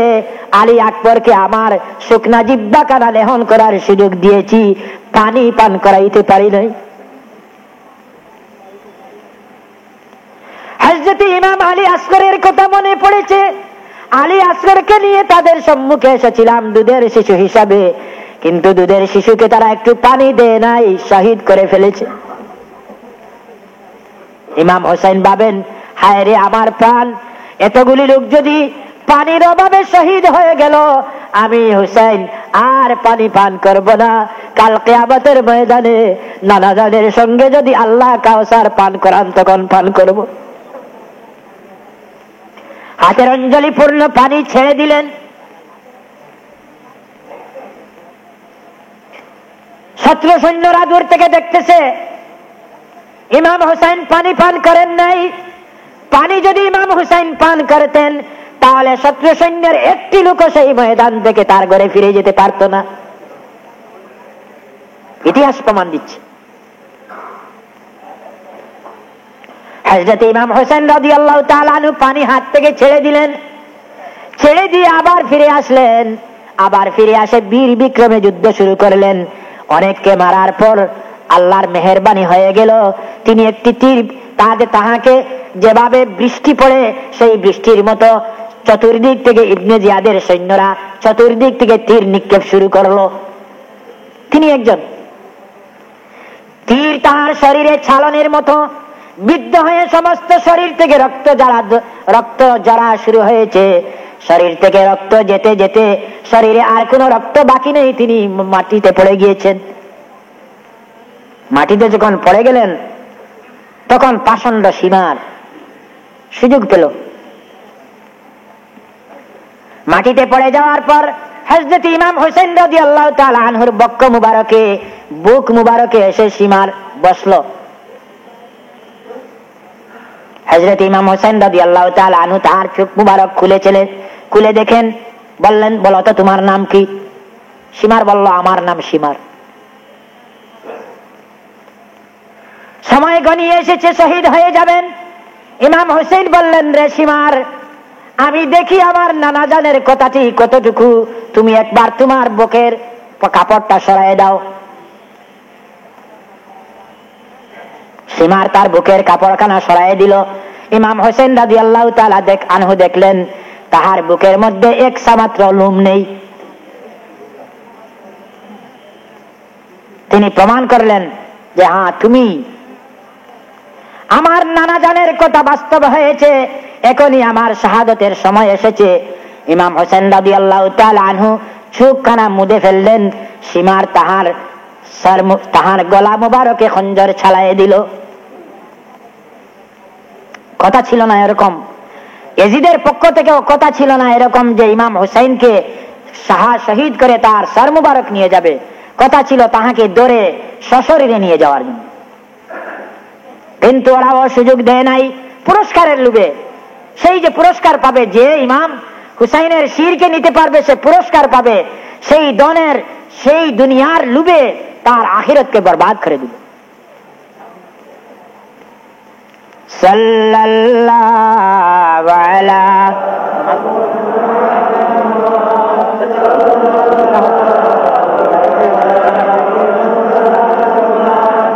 সাল্লাল্লাহু আলা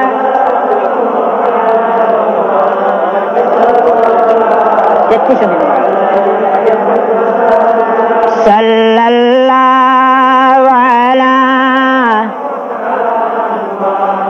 সাল্লাল্লাহু আলাইহি। বন্ধুগণ, সময় একেবারে নামাজের সময় হয়ে গেছে। জি, নামাজের পরে যদি আপনারা অনেক দূর থেকে যারা এসেছেন, যদি বলেন আপনাদের কষ্ট না হয়, তাহলে নামাজের পরে মিলাদ শরীফ পড়ে সালাম দিয়ে ইমাম হোসেন আহলে বাইতকে সালাম দিয়ে অন্তত বিদায় নেওয়ার। যদি আপনারা বলেন না হয়, এখনই পড়ে নিব। নামাজ পড়ে? আচ্ছা, মাশাআল্লাহ। তো আল্লাহ পাক রব্বুল আলামিনের লাখো কোটির শুকরিয়া, আমি একেবারে শেষ প্রান্তে এসে পৌঁছেছি। শেষ পর্যন্ত হযরত ইমাম হোসেন রাদিয়াল্লাহু তাআলা আনহুর শির মুবারক সহ আর তাহার পরিবারের সবাইকে বন্দী করে তারা কুফায় নিয়ে গেল। কুফায় নিয়ে যাওয়ার পর এজিদ অবশ্যই দেখে, ইমাম হোসেন রাদিয়াল্লাহু তাআলা আনহুর শির মুবারক দেখে অবশ্য তাহার যদিও মনে দুঃখ এসেছে, সীমারকে বলল কে ওই কাজ করেছে। সীমার যখন শুনলো যে এখন তার পাল্টা তার উপর মুশকিল হবে, তখন সে সেখান থেকে পলাইল। তা কথা ছিল না এরকম যে ইমাম হোসেনকে তার শির মুবারক নিয়ে যাওয়ার জন্য। কুফার লোকেরা খুব বিরক্ত হয়ে উঠলেন। রাতের গভীর অন্ধকারে ইমাম হোসেনের শির মুবারক সে রাতের বেলা অন্ধকারের মধ্যে নিয়ে দাফন করে দিল। এজিদ ইমাম হোসেনের শির মুবারককে দাফন করে দিল। শেষ পর্যন্ত সেই বন্দী পরিবারকে আবার পুনরায় মদিনা শরীফ ফেরত পাঠানো হলো। হযরতে জাইনুল আবেদিন আর যে সমস্ত মহিলারা রয়েছিলেন তাদেরকে আবার কুফা থেকে মদিনা শরীফ পাঠানো হয়েছিল। সেই জাইনুল আবেদিনের বংশধর থেকে রাসূল পাক সাল্লাল্লাহু আলাইহি সাল্লামের খানদান পৃথিবীর বুকে এখনো বেঁচে আছে। তো ভাইয়েরা আমার, ইতিহাস মকসুদ নয়, কিচ্ছা কাহিনী মকসুদ নয়। আমরা মুসলমান হিসাবে আমাদের জীবনে আমাদের পূর্বপুরুষরা মুসলমানরা কি করে গিয়েছেন সেই সম্পর্কে আমাদের জ্ঞানের অনেক অভাব। আমরা জানিনি আমাদের রক্ত কোথায় গিয়েছে, আমাদের রক্ত দিয়ে পৃথিবীর বুকে কি হয়েছে। একটি মাত্র ঘটনা আমাকে বলেছিলেন মেয়েদের সম্পর্কে কিছু বলার জন্য। কি বলবো, সময় নেই। রাসূল খুদা সাল্লাল্লাহু আলাইহি ওয়াসাল্লামের সময়ে একজন মহিলা, খুব 2-3 মিনিটে আমি কথাটি বলে ফেলছি।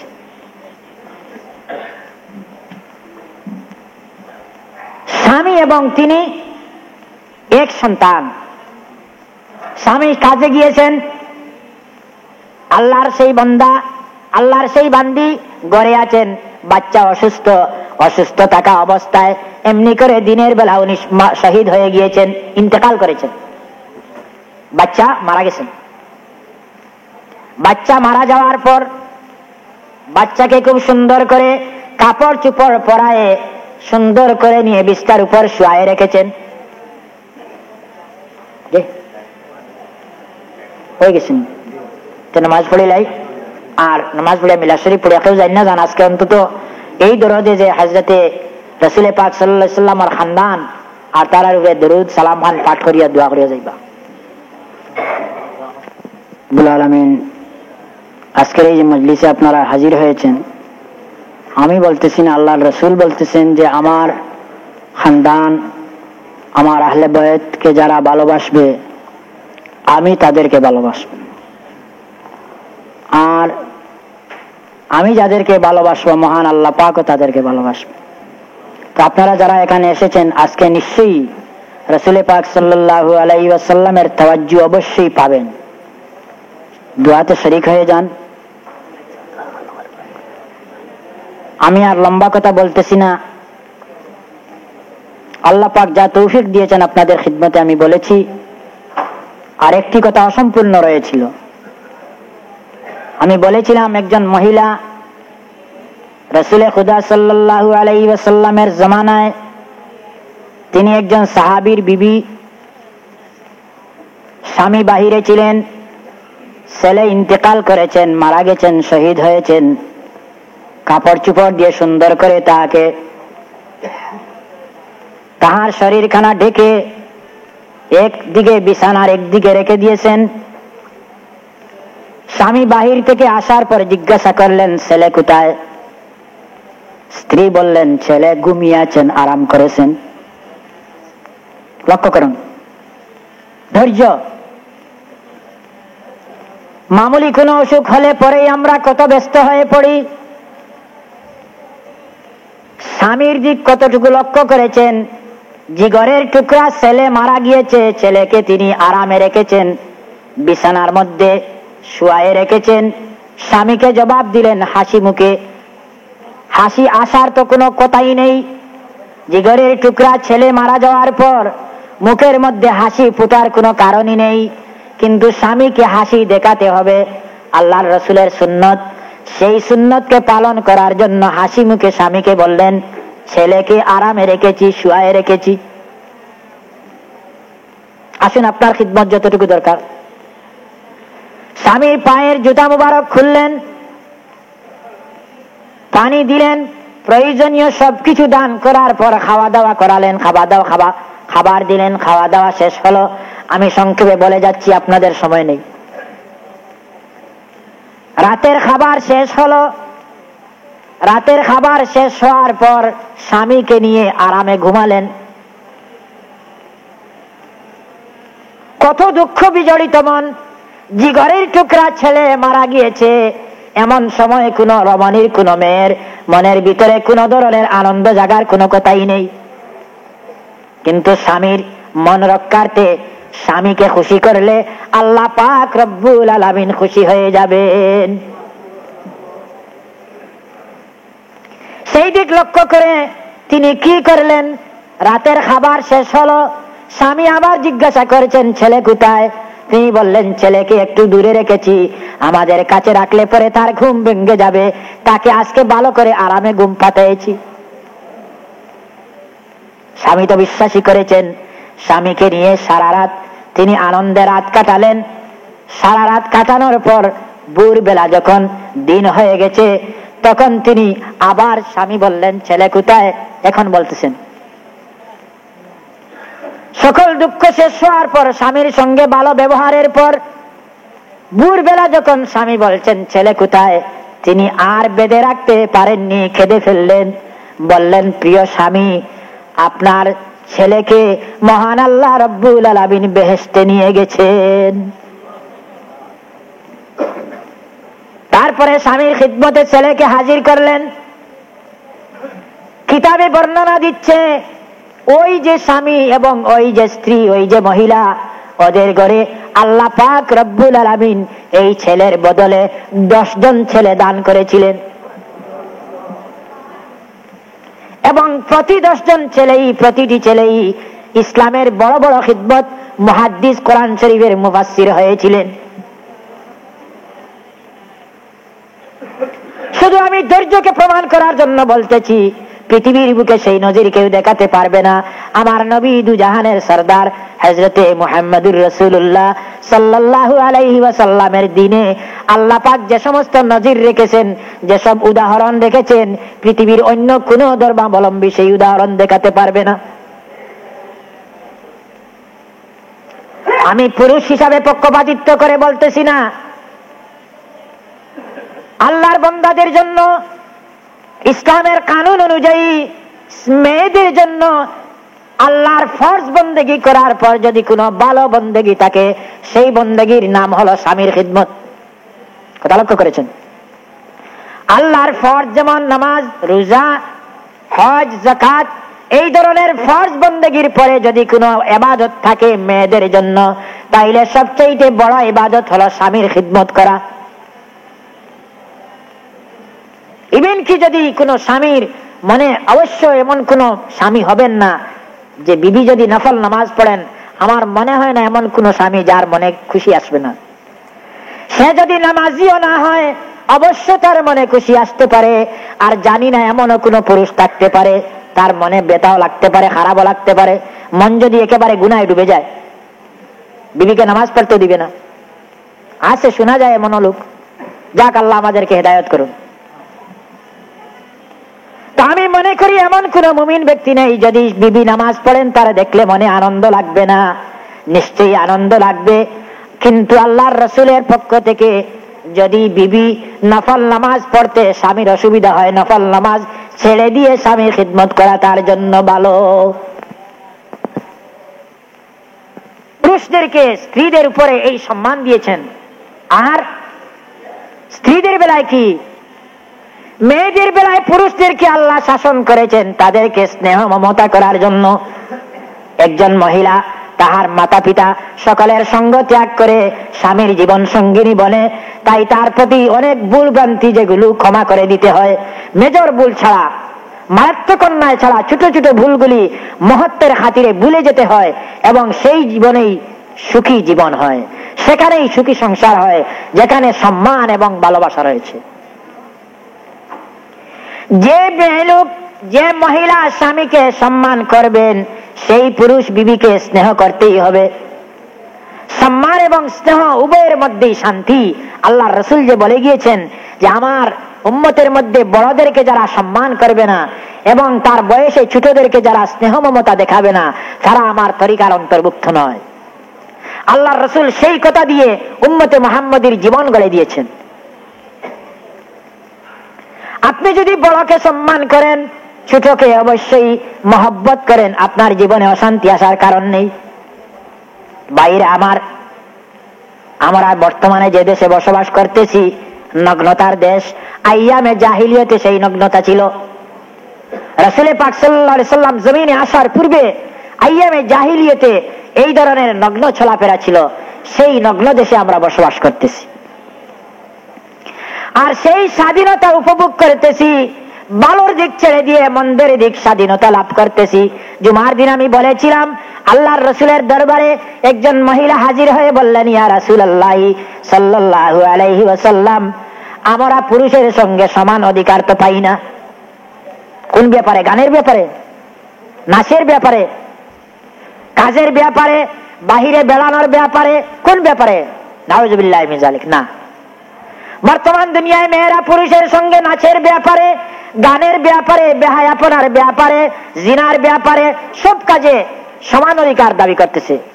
রাষ্ট্রনীতিতে, রাজনীতিতে, কূটনীতিতে, সব নীতিতে সমান অধিকার। যদি সম্ভব হইতো অপারেশন করে সুযোগ নিত, কিন্তু সেটা সুযোগ নেই।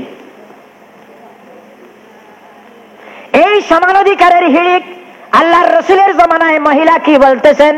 রাসূলের যুগে গিয়ে আল্লাহর রাসূলকে বলেন, ইয়া রাসূলুল্লাহ সাল্লাল্লাহু আলাইহি ওয়াসাল্লাম, আমরা মেয়ে জাতি, আমরা ঘরের বাইরে যেতে পারবো না। আল্লাহ নিষেধ করেছেন, আপনি নিষেধ করেছেন।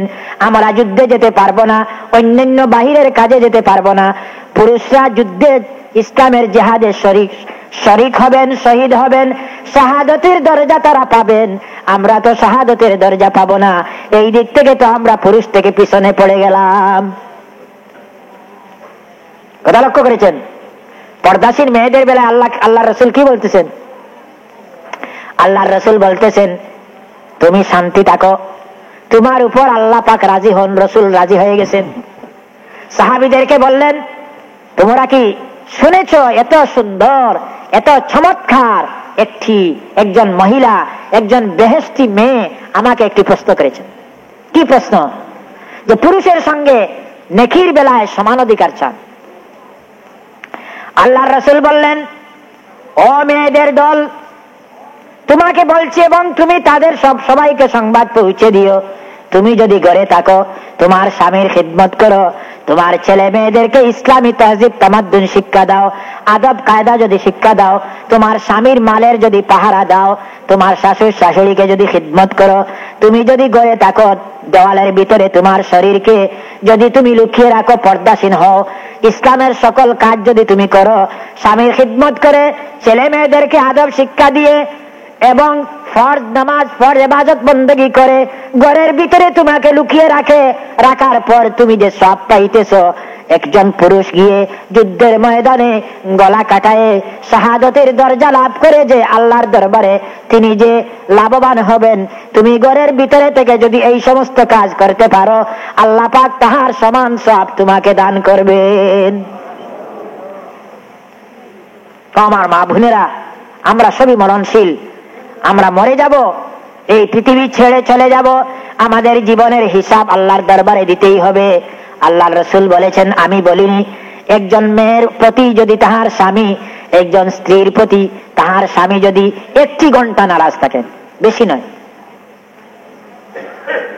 1 ঘন্টা যদি স্বামী স্ত্রীর প্রতি নারাজ থাকেন, অসন্তুষ্ট থাকেন, এই 1 ঘন্টা পর্যন্ত আল্লাহর পক্ষ থেকে সেই মেয়ের উপর লানত করা হয়, অভিশাপ করা হয়। কথা লক্ষ্য করেছেন? আমাদেরকে স্বাধীনতা কোথায় নিয়ে গিয়েছে? আল্লাহকে ভয় করি, আল্লাহর ভয় যদি মানুষের মনের ভিতরে না জাগে, দুনিয়ার এমন কোন বস্তু নেই মানুষকে সত্য পথ ধরানোর জন্য, সঠিক পথে নিয়ে যাওয়ার জন্য। আর কোন রাস্তা নেই, একটি মাত্র রাস্তা আল্লাহর ভয়। আল্লাহর ভয় মানুষকে সঠিক পথ দেখাতে পারে। আমরা আল্লাহকে ভয় করি, যে পরওয়ারদিগারে আলম আমাকে সৃজন করেছেন, আমাকে সুন্দর করে একজন পুরুষ তৈরি করেছেন, সুন্দর জীবন দান করেছেন, যৌবন দিয়েছেন, কিন্তু ওগুলির জন্য কাল কিয়ামতের ময়দানে আমাকে অবশ্যই হিসাব দিতে হবে। আমি বলেছি অন্যদিন, আল্লাহর রাসূল বলেছেন, সর্বপ্রথম আল্লাহ পাক মানুষ জাতিকে কিয়ামতের ময়দানে তার যৌবন কাল কোথায় সে কাটাইছে সেই প্রশ্ন আল্লাহ সর্বপ্রথম করবেন। তো আল্লাহ পাক আমাদেরকে বুঝার, আল্লাহ পাক আমাদেরকে সত্য পথে চলার তৌফিক দান করুন। অন্যদিন আপনাদের খিদমতে আমি বলবো, মেয়েদের বেলায় যা বলেছি এই সংবাদটুকু নিয়ে পৌঁছে দিবেন। ওদের কাছে কথা বলতে সুন্দর মধুর ভাষায় বলবেন, হৃদয় জয় করে, তো আপনি তাদেরকে বাধ্য করতে পারবেন। মেয়ে জাতিকে আল্লাহ পাক আদম আলাইহিস সালামের বাম পাজর থেকে সৃষ্টি করেছেন। ওদের চরিত্রের মধ্যে কিছু বাঁকা অবস্থা রয়েছে। আপনি সেই বাঁকা অবস্থাকে পূর্ণ যদি সোজা করতে চান তো ওরা ভেঙে পড়ে। এই জন্য আপনাকে হিকমত হুনর বুদ্ধি অ্যাপ্লাই করে আপনার জিন্দগি পরিচালনা করতে হবে। মেয়েদের মধ্যে এমন মেয়েরাও রয়েছেন যে সমস্ত মেয়েদের তারিফ আল্লাহ পাক কোরআন শরীফে করেছেন। হযরত মারিয়াম আলাইহিস সালাম, ঈসা আলাইহিস সালামের মা, কোরআন শরীফ আল্লাহ পাক তাহার তারিফ করেন। আল্লাহ কোরআন শরীফে বলেন মারিয়ামের সম্পর্কে, বলেন অনেক পুরুষের চেয়ে তাহার দাম আল্লাহর দরবারে বেশি। হযরত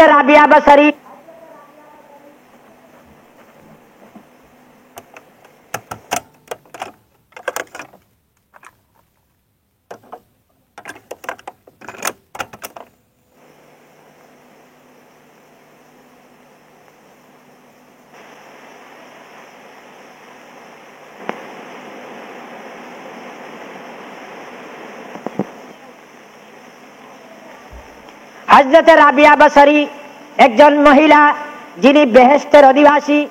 এমন করে হাজারো মেয়েরা রয়েছেন। আর আল্লাহর রসুল বলেছেন, আমি জুমার দিন বলেছি মেয়েদের জন্য বেহেশতে যাওয়া একেবারে সহজ।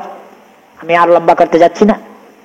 যেসব মেয়েরা ঘরের ভিতরে থাকেন, স্বামীর খিদমত করেন, ছেলে মেয়েদেরকে ইসলামী তালিম দেন, শাশুড় শাশুড়িকে মা বাবের মতো খিদমত করেন,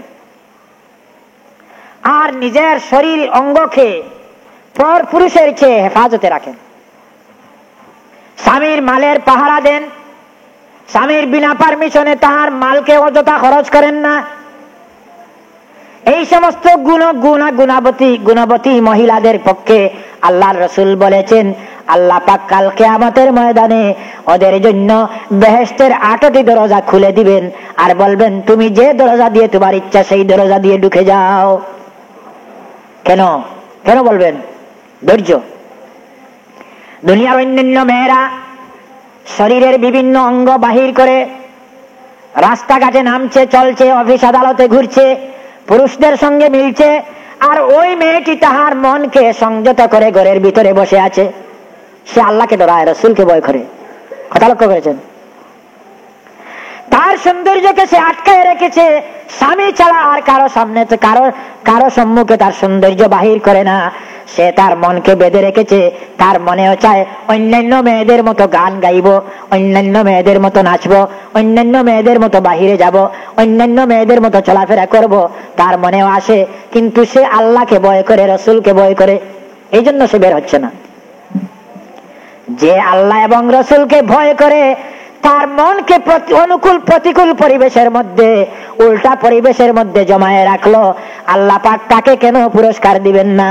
এই জন্য আল্লাহর রাসূল বলছেন, এই ধরনের গুণবতী মেয়েদেরকে কিয়ামতের ময়দানে আল্লাহ পাক ডেকে বললেন, ও মহিলারা, তোমাদের জন্য দুজখকে আমি হারাম করে দিয়েছি, তোমরা বেহেশতের 8টি দরজা খুলে দিলাম, যে কোনো দরজা দিয়ে তুমি বেহেশতে ঢুকে যাও।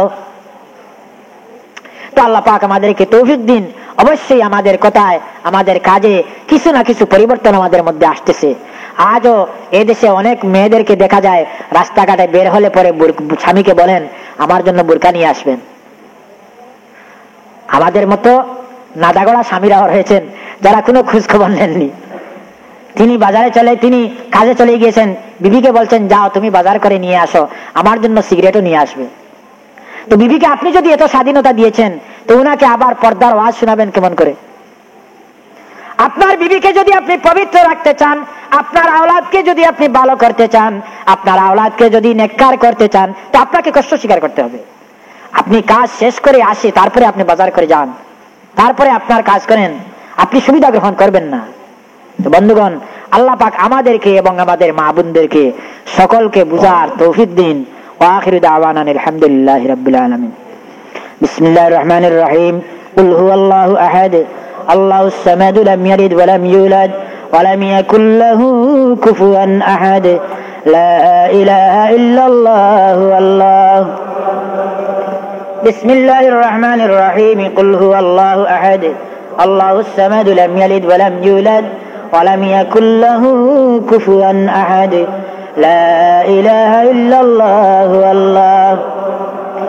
বিসমিল্লাহির রহমানির রহিম। কুল হুয়াল্লাহু আহাদ, আল্লাহুস সামাদ, লাম ইয়ালিদ ওয়া লাম ইউলাদ ওয়া লাম ইয়াকুল লাহু কুফুয়ান আহাদ। লা ইলাহা ইল্লাল্লাহু আল্লাহ। বিসমিল্লাহির রহমানির রহিম। ইন্নাল্লাহা ওয়া মালাইকাতাহু ইউসাল্লুনা আলান নবী ইয়া আইয়ুহাল্লাযীনা আমানু সাল্লু আলাইহি ওয়া সাল্লিমু তাসলিমা। বিসমিল্লাহি ওয়াল হামদুলিল্লাহ।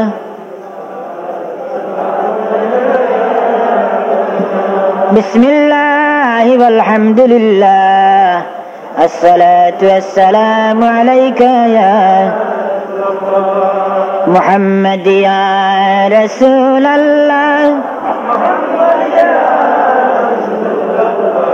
शफाअत कीजिए लिल्लाह मुहम्मद या रसूल अल्लाह। शफाअत कीजिए लिल्लाह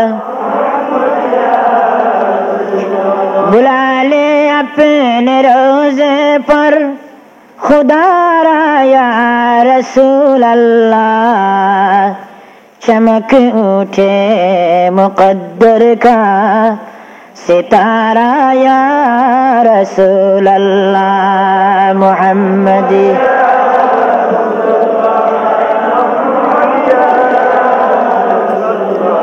शफाअत कीजिए लिल्लाह, करे हम जानों को कुर्बान तुम्हारे नाम अक़दस पर, यही है मुद्दाए दिल हमारा या रसूल अल्लाह मुहम्मद या रसूल अल्लाह, ये लिल्लाह मुहम्मद या शफ़ीए आसिया तुम हो, वसीला बेकसा तुम हो, तुम्हें चिढ़कर कहाँ जाओ बताओ या रसूल अल्लाह मुहम्मद या रसूल अल्लाह।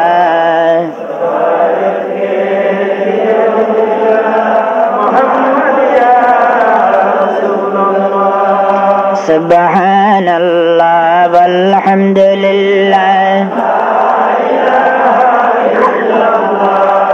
सुब्हान अल्लाह वल्हम्दुलिल्लाह,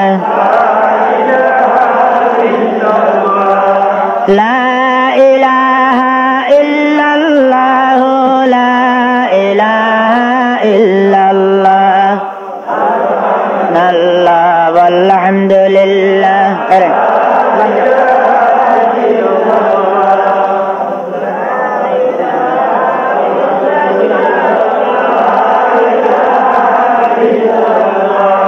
ला इलाहा इल्लल्लाह, ला इलाहा इल्लल्लाह, सुब्हान अल्लाह वल्हम्दुलिल्लाह, ला इलाहा इल्लल्लाह, ला इलाहा इल्लल्लाह, सुब्हान अल्लाह वल्हम्दुलिल्लाह, ला इलाहा इल्लल्लाह, ला इलाहा इल्लल्लाह, ला इलाहा इल्लल्लाह, ला इलाहा इल्लल्लाह, सुब्हान अल्लाह वल्हम्दुलिल्लाह, ला इलाहा इल्लल्लाह, ला इलाहा इल्लल्लाह, ला इलाहा इल्लल्लाह, ला इलाहा इल्लल्लाह, सुब्हान अल्लाह वल्हम्दुलिल्लाह, ला इलाहा इल्लल्लाह, ला इलाहा इल्लल्लाह, सुब्हान अल्लाह वल्हम्दुलिल्लाह, ला इलाहा इल्लल्लाह मुहम्मदुर रसूलुल्लाह, ला इलाहा इल्लल्लाह मुहम्मदुर रसूलुल्लाह। बिस्मिल्लाहिर रहमानिर रहीम, नहमदुहु व नसल्ली अला रसूलिल करीम। ولما تم من حمله صلى الله عليه وسلم شهران على مشهور الأقوال المروية، توفي بالمدينة الشريفة المنورة المباركة أبوه عبد الله، وكان قد اجتاز بأخواله بني عدي من الطائفة النجارية، ومكث فيهم شهرا سقيما يعانون سقمه وشكواه. ولما تم من حمله صلى الله عليه وسلم على الراجي 9 أشهر قمرية، وأن للزمان أن ينجلي عنه صدى، حضرت أمه ليلة مولده آسية مريم عليهن السلام في نسوة من الحظيرة القدسية، وأخذها المخاض فولدته صلى الله عليه وسلم نورا يتلألأ وسنا صلى الله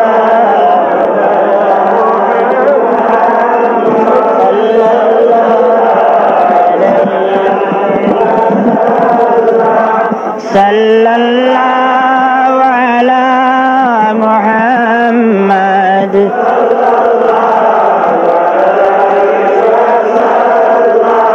يا نبي سلام عليك سلام عليك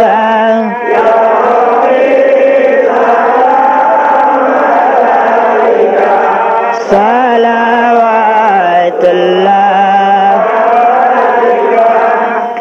سيري روح المدينة قبة الخضراء مدينة مهبة الروح الأمين ساكن فيها نبينا يا نبي سلام عليك يا رسول يا حبيب سلام عليك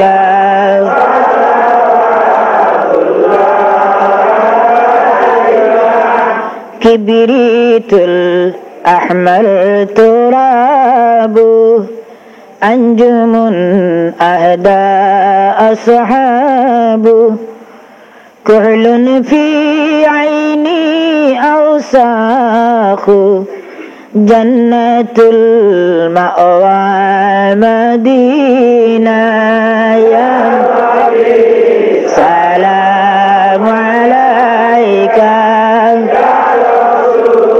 سلام عليك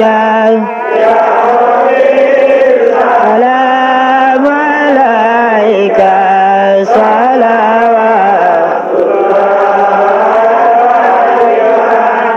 سبحان العشيق حليق شد بينال الفراق ليست في قلبي سكينة ربي هب ملجأ مدينة سلام عليك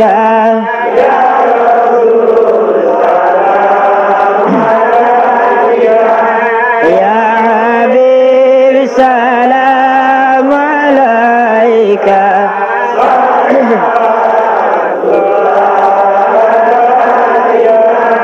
গাহিলো তোমারি গুণগান এ বিশ্ব নিখিল জাহান মোরা যে তোমায় পাঠালাম হে নবী হাজারো সালাম ইয়া নবী সালাম আলাইকা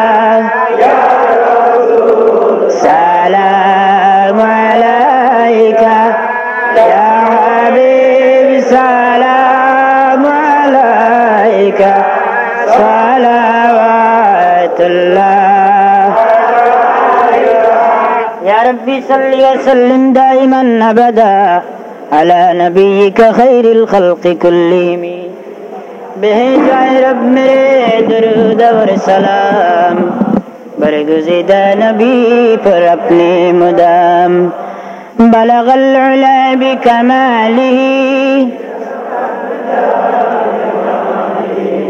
حسنت جميع خصاله صلوا عليه بلغ العلا بكماله كشف الدجى بجماله حسنت جميع خصاله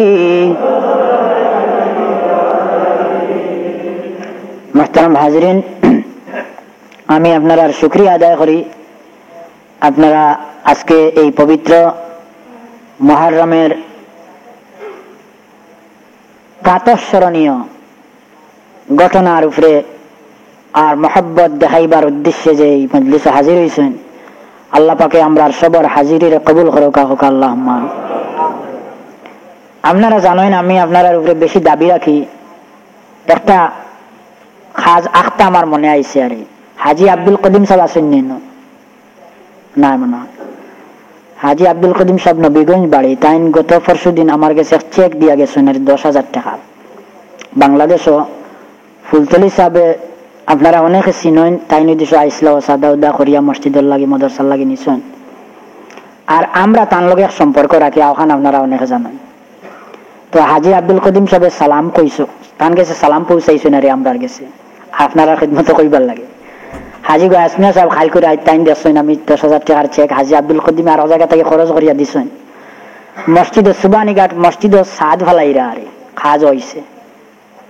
তো এইখানে আমার কাছে এই সময় নাই বাহিরে গিয়ে আপনারা খিদমত যে কইতাম ফেরত গেছে যে আমরা ওলা সাদা দেউক বাজে হরক, কিন্তু দেশটা কি হামেশা আয় খবর। আর মসজিদ ইলা খোয়াও আপনারা অনেক সময় বিরক্ত করি, আপাতত মসজিদে খোয়া বন্ধ হয়ে গেছে। তবুও আমি এর উপরে আরে আল্লাহ পাকে দন দৌলত আমরা তো রুজি রোজগার হামেশা আছে থাকবো, এগুলা দুনিয়ার তৈয়াও যাইমু। আল্লাহর রাস্তা যেটা করমু ওটাও চিরস্থায়ী রইব কিয়ামতের ময়দানও। যদি মনে কোনো বেজারি আনেন না বলে আমরা আইসি ওয়াজ শুনতে আমার আখটা এক কথা, মনে যদি খুশি হয় দিল খুশি হয় যে আল্লাহর এক অলি অত বড় এক বুজুর্গ বন্দায় সালাম পৌঁছাইছেন, আর ফাললে সাহায্য করলে তো কত বেশি সওয়াব হইব, আমরা নিজের ফায়দা। তো আপনার আর দিল কোনো বেজারি হয় না, আমি মনে করি আর কিছু আল্লাহ আসতে দিলাইলে আপনার আর পক্ষ থেকে আমি যেগুলো হইব আর এগুলো আমরা মসজিদের পক্ষ থেকে ওগুলো দিছি, আমরা লাগি দোয়া করবা। যদি পকেটে তাকে আর শরীর কইন তোলা তে দোয়া পাইবা। আমি এখন দোয়া করবো আর তান গেছে লেখমু, আর তান ব্যক্তিগত কোনো কাজ নাই, এক মসজিদর লাগে। আচ্ছা তো মাশাআল্লাহ তুলা মারসা মাটি লৌকা যার জেলা মসের হয় আর আল্লাহ আপনার আর মালো বরকত দিবা না, আল্লাহ আপনার আর মালো বরকত দিবা ভাই। এখন মাল তো রইব দুনিয়ার তলেও তুইয়া যাই মুগি মাশাআল্লাহ জয় হাইসা তুলো মাশাআল্লাহ। ওই ভাই 20 পাউন্ড দিলাইছে। আমরা মসজিদের লাগি তো হামেশা সাদা করি আপনারা জানেন, কিন্তু আজকে বিশেষ একটা কাজ করলাম আরে মাশাআল্লাহ। আমার শরীফুল্লাহ সাহেব মাশাআল্লাহ সাল্লাল্লাহু আলা কেউ বাকি তখন না জান যার যত মশারে দরকার। সাল্লাল্লাহু আলা মুহাম্মাদ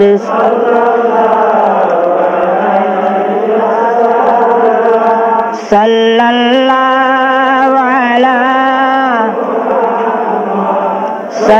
সাল্লাল্লাহু আলাইহি সাল্লাল্লাহু আলা সাল্লাল্লাহু আলাইহি সাল্লাল্লাহু আলা সাল্লাল্লাহু আলাইহি সাল্লাল্লাহু আলা সাল্লাল্লাহু আলাইহি সাল্লাল্লাহু আলা সাল্লাল্লাহু আলাইহি সাল্লাল্লাহু আলা সাল্লাল্লাহু আলাইহি সাল্লাল্লাহু আলা সাল্লাল্লাহু আলাইহি সাল্লাল্লাহু আলা মুহাম্মাদ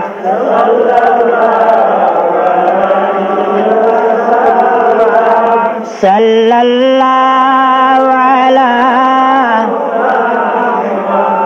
সাল্লাল্লাহু আলাইহি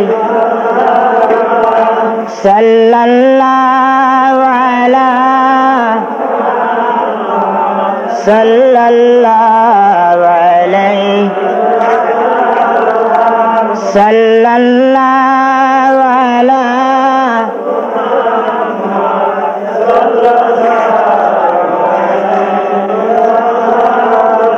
মাশাআল্লাহ আপনারা পরে হিসাব করে দোয়া হয়ে যাব কি পরে হিসাব করে খাওয়া যাইব কত হয়েছে বেশি লেটে গেছে গিয়া আপনারা যারা দূর যাইতা আমি দোয়া চাই আর আপনার খিদমত আপনারা জানেন হামেশাও কই আমার ওয়ালিদ সাহেব লাগে আল্লাহ রাখছেন এখনো হায়াতে আরো হায়াত দরাজ করে দিতা দোয়া করতা আর হলোর উমর দেগানোর লাগে আরো বিমারি বাংলাদেশে আমার হাজি সাহেবের কুটুমের মাঝে অ্যাক্সিডেন্ট করিয়া অসুস্থ আছেন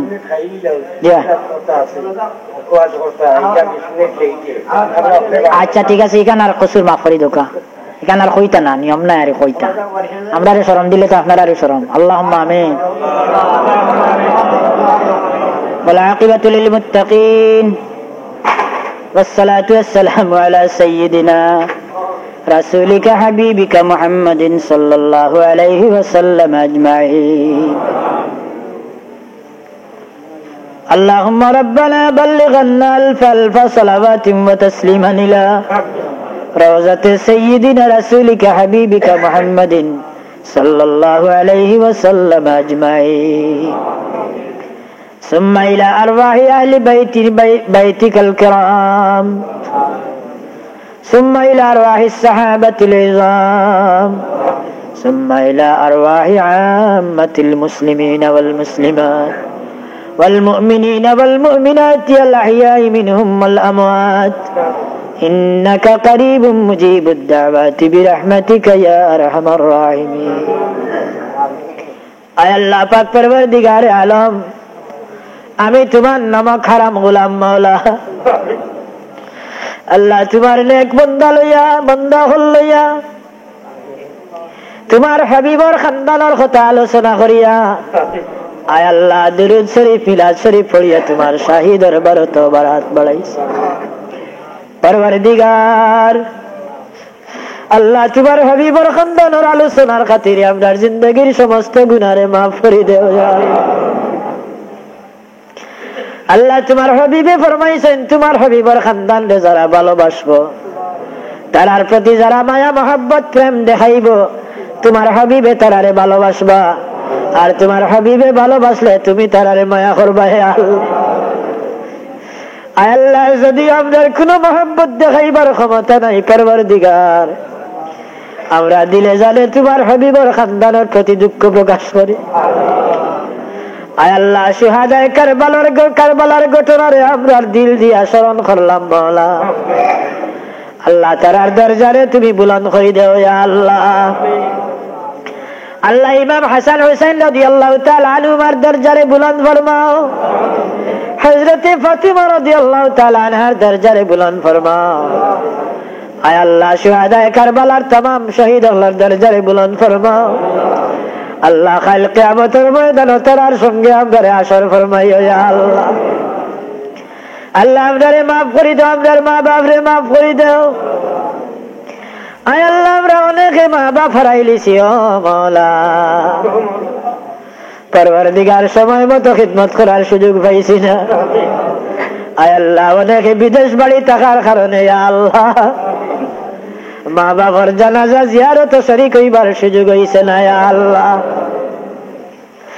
আয় আল্লাহ যদি আমরা কোনো ভুল ভ্রান্তির কারণে আমরা খেউরের মা বাপ দিল কোনো বেজারি লইয়া দুনিয়া ছাড়িয়া যায় আল্লাহ তোমার কুদরতের পায়ে ধরি বেজা করিয়ার মাওলা তারারে খুশ করে দিলাও ইয়া আল্লাহ আল্লাহ তারার রুহানি আল্লাহরে খুশ ফরমাও আল্লাহ তারার কবরে তোমার রহমতের জড়ি বর্ষাও ইয়া আল্লাহ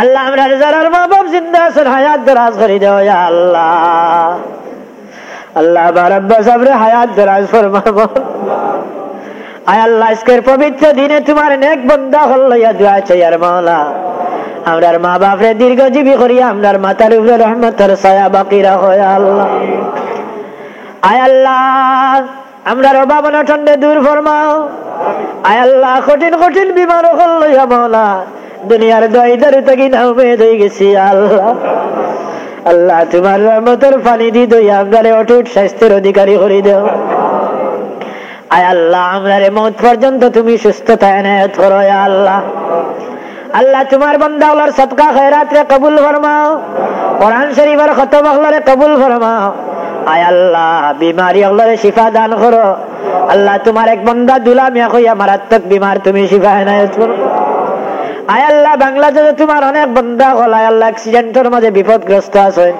আয় আল্লাহ তাআলা তুমি তোমার রহমত দিয়া শিফা এনায়েত ফরমাও আবুল কালাম নামে বাচ্চা মাওলা তার দিমাগরে ঠিক করে দাও আয় আল্লাহ আরো যত বিমারি হলে দোয়া চাইছেন যার দিল যে দুঃখ আছে তুমি চিন্তায় জানদায় মাবুদ আমরার দিলের সমস্ত দুঃখ হলে তোমার রহমতের পানি দি মুছাই দাও আয় আল্লাহ এই মুহূর্তে তোমার হাবিবের দরবারে আমরার পক্ষ থেকে লাখ লাখ সালাত ও সালাম হাদিয়া পৌঁছাই দাও আল্লাহ তোমার হাবিবের খানদানের তাওয়াজ্জু আমরা গোলাম আখলার দিকে মবজুল ফরমাও আল্লাহ আমরার উস্তাদ পীর মুর্শিদ তামামের দরজারে বুলন্দ করে দাও আয় আল্লাহ বাংলাদেশের উপরে তোমার রহমত করম ফরমাও ইয়া আল্লাহ আয় আল্লাহ আমরার গুনার কারণে আমরা হামেশা গজবের মাঝে আয় আল্লাহ এই দেশে তোমার রহমত দিয়া সুন্দর দেশ গড়িয়া দেও ইয়া আল্লাহ আয় আল্লাহ তোমার বান্দা হলরে নেক আমলের তৌফিক দাও আয় আল্লাহ এই দেশে তোমার যত বান্দা বান্দি হল বিবি বাচ্চা নিয়ে পাড়ি দিছেন আয় আল্লাহ তামাম রে তুমি নেক হেদায়েত দান করো আল্লাহ ইসলামের উপরে তোমার হাত দিয়া কুদরতের হাত দিয়ে ধরিয়া রাখো আয় আল্লাহ অনেকের হোর হড়ি নাই মাওলা তোমার যত বান্দা বান্দি হলে হোর হড়ি হারাইলিছেন তার কবরে তোমার রহমতের জড়ি বর্ষা আয় আল্লাহ আমরার মার খানদান বাপর খানদানের তামাম মুর্দেগানে মাফ করে দাও পরবর্তীকারে আলমী মজলিস যারে তুমি পছন্দ করো তোমার বান্দার সঙ্গে আমরারে কবুল ফরমাও ইয়া আল্লাহ আয় আল্লাহ আমরার দিলর নেক আরজুরে কবুল ফরমাও আয় আল্লাহ আমরার পক্ষ থেকে তোমার হাবিবের দরবারে লাখ লাখ সালাত ও সালাম হাদিয়া পৌঁছাও আয় আল্লাহ আমরার যার নাও জায়গা টুকি আটকিছে মাওলা তোমার রহমত দিয়া তোমার দয়া দি কিনারা লাগাই দাও ইয়া আল্লাহ أفوض أمري إلى الله إن الله بصير بالعباد سبحان رب আয় আল্লাহ তোমার বান্দা হল দূর দরাজ থাকি তোমার আর তোমার হাবিবের খানদানের মহব্বতে হাজির হইছে আয় আল্লাহ আমার গুনার কারণে তোমার বান্দা হলরে খালিয়াতে ফিরত করিও না سبحان ربك رب العزة عما يصفون وسلام على المرسلين والحمد لله رب العالمين آمين السلام عليكم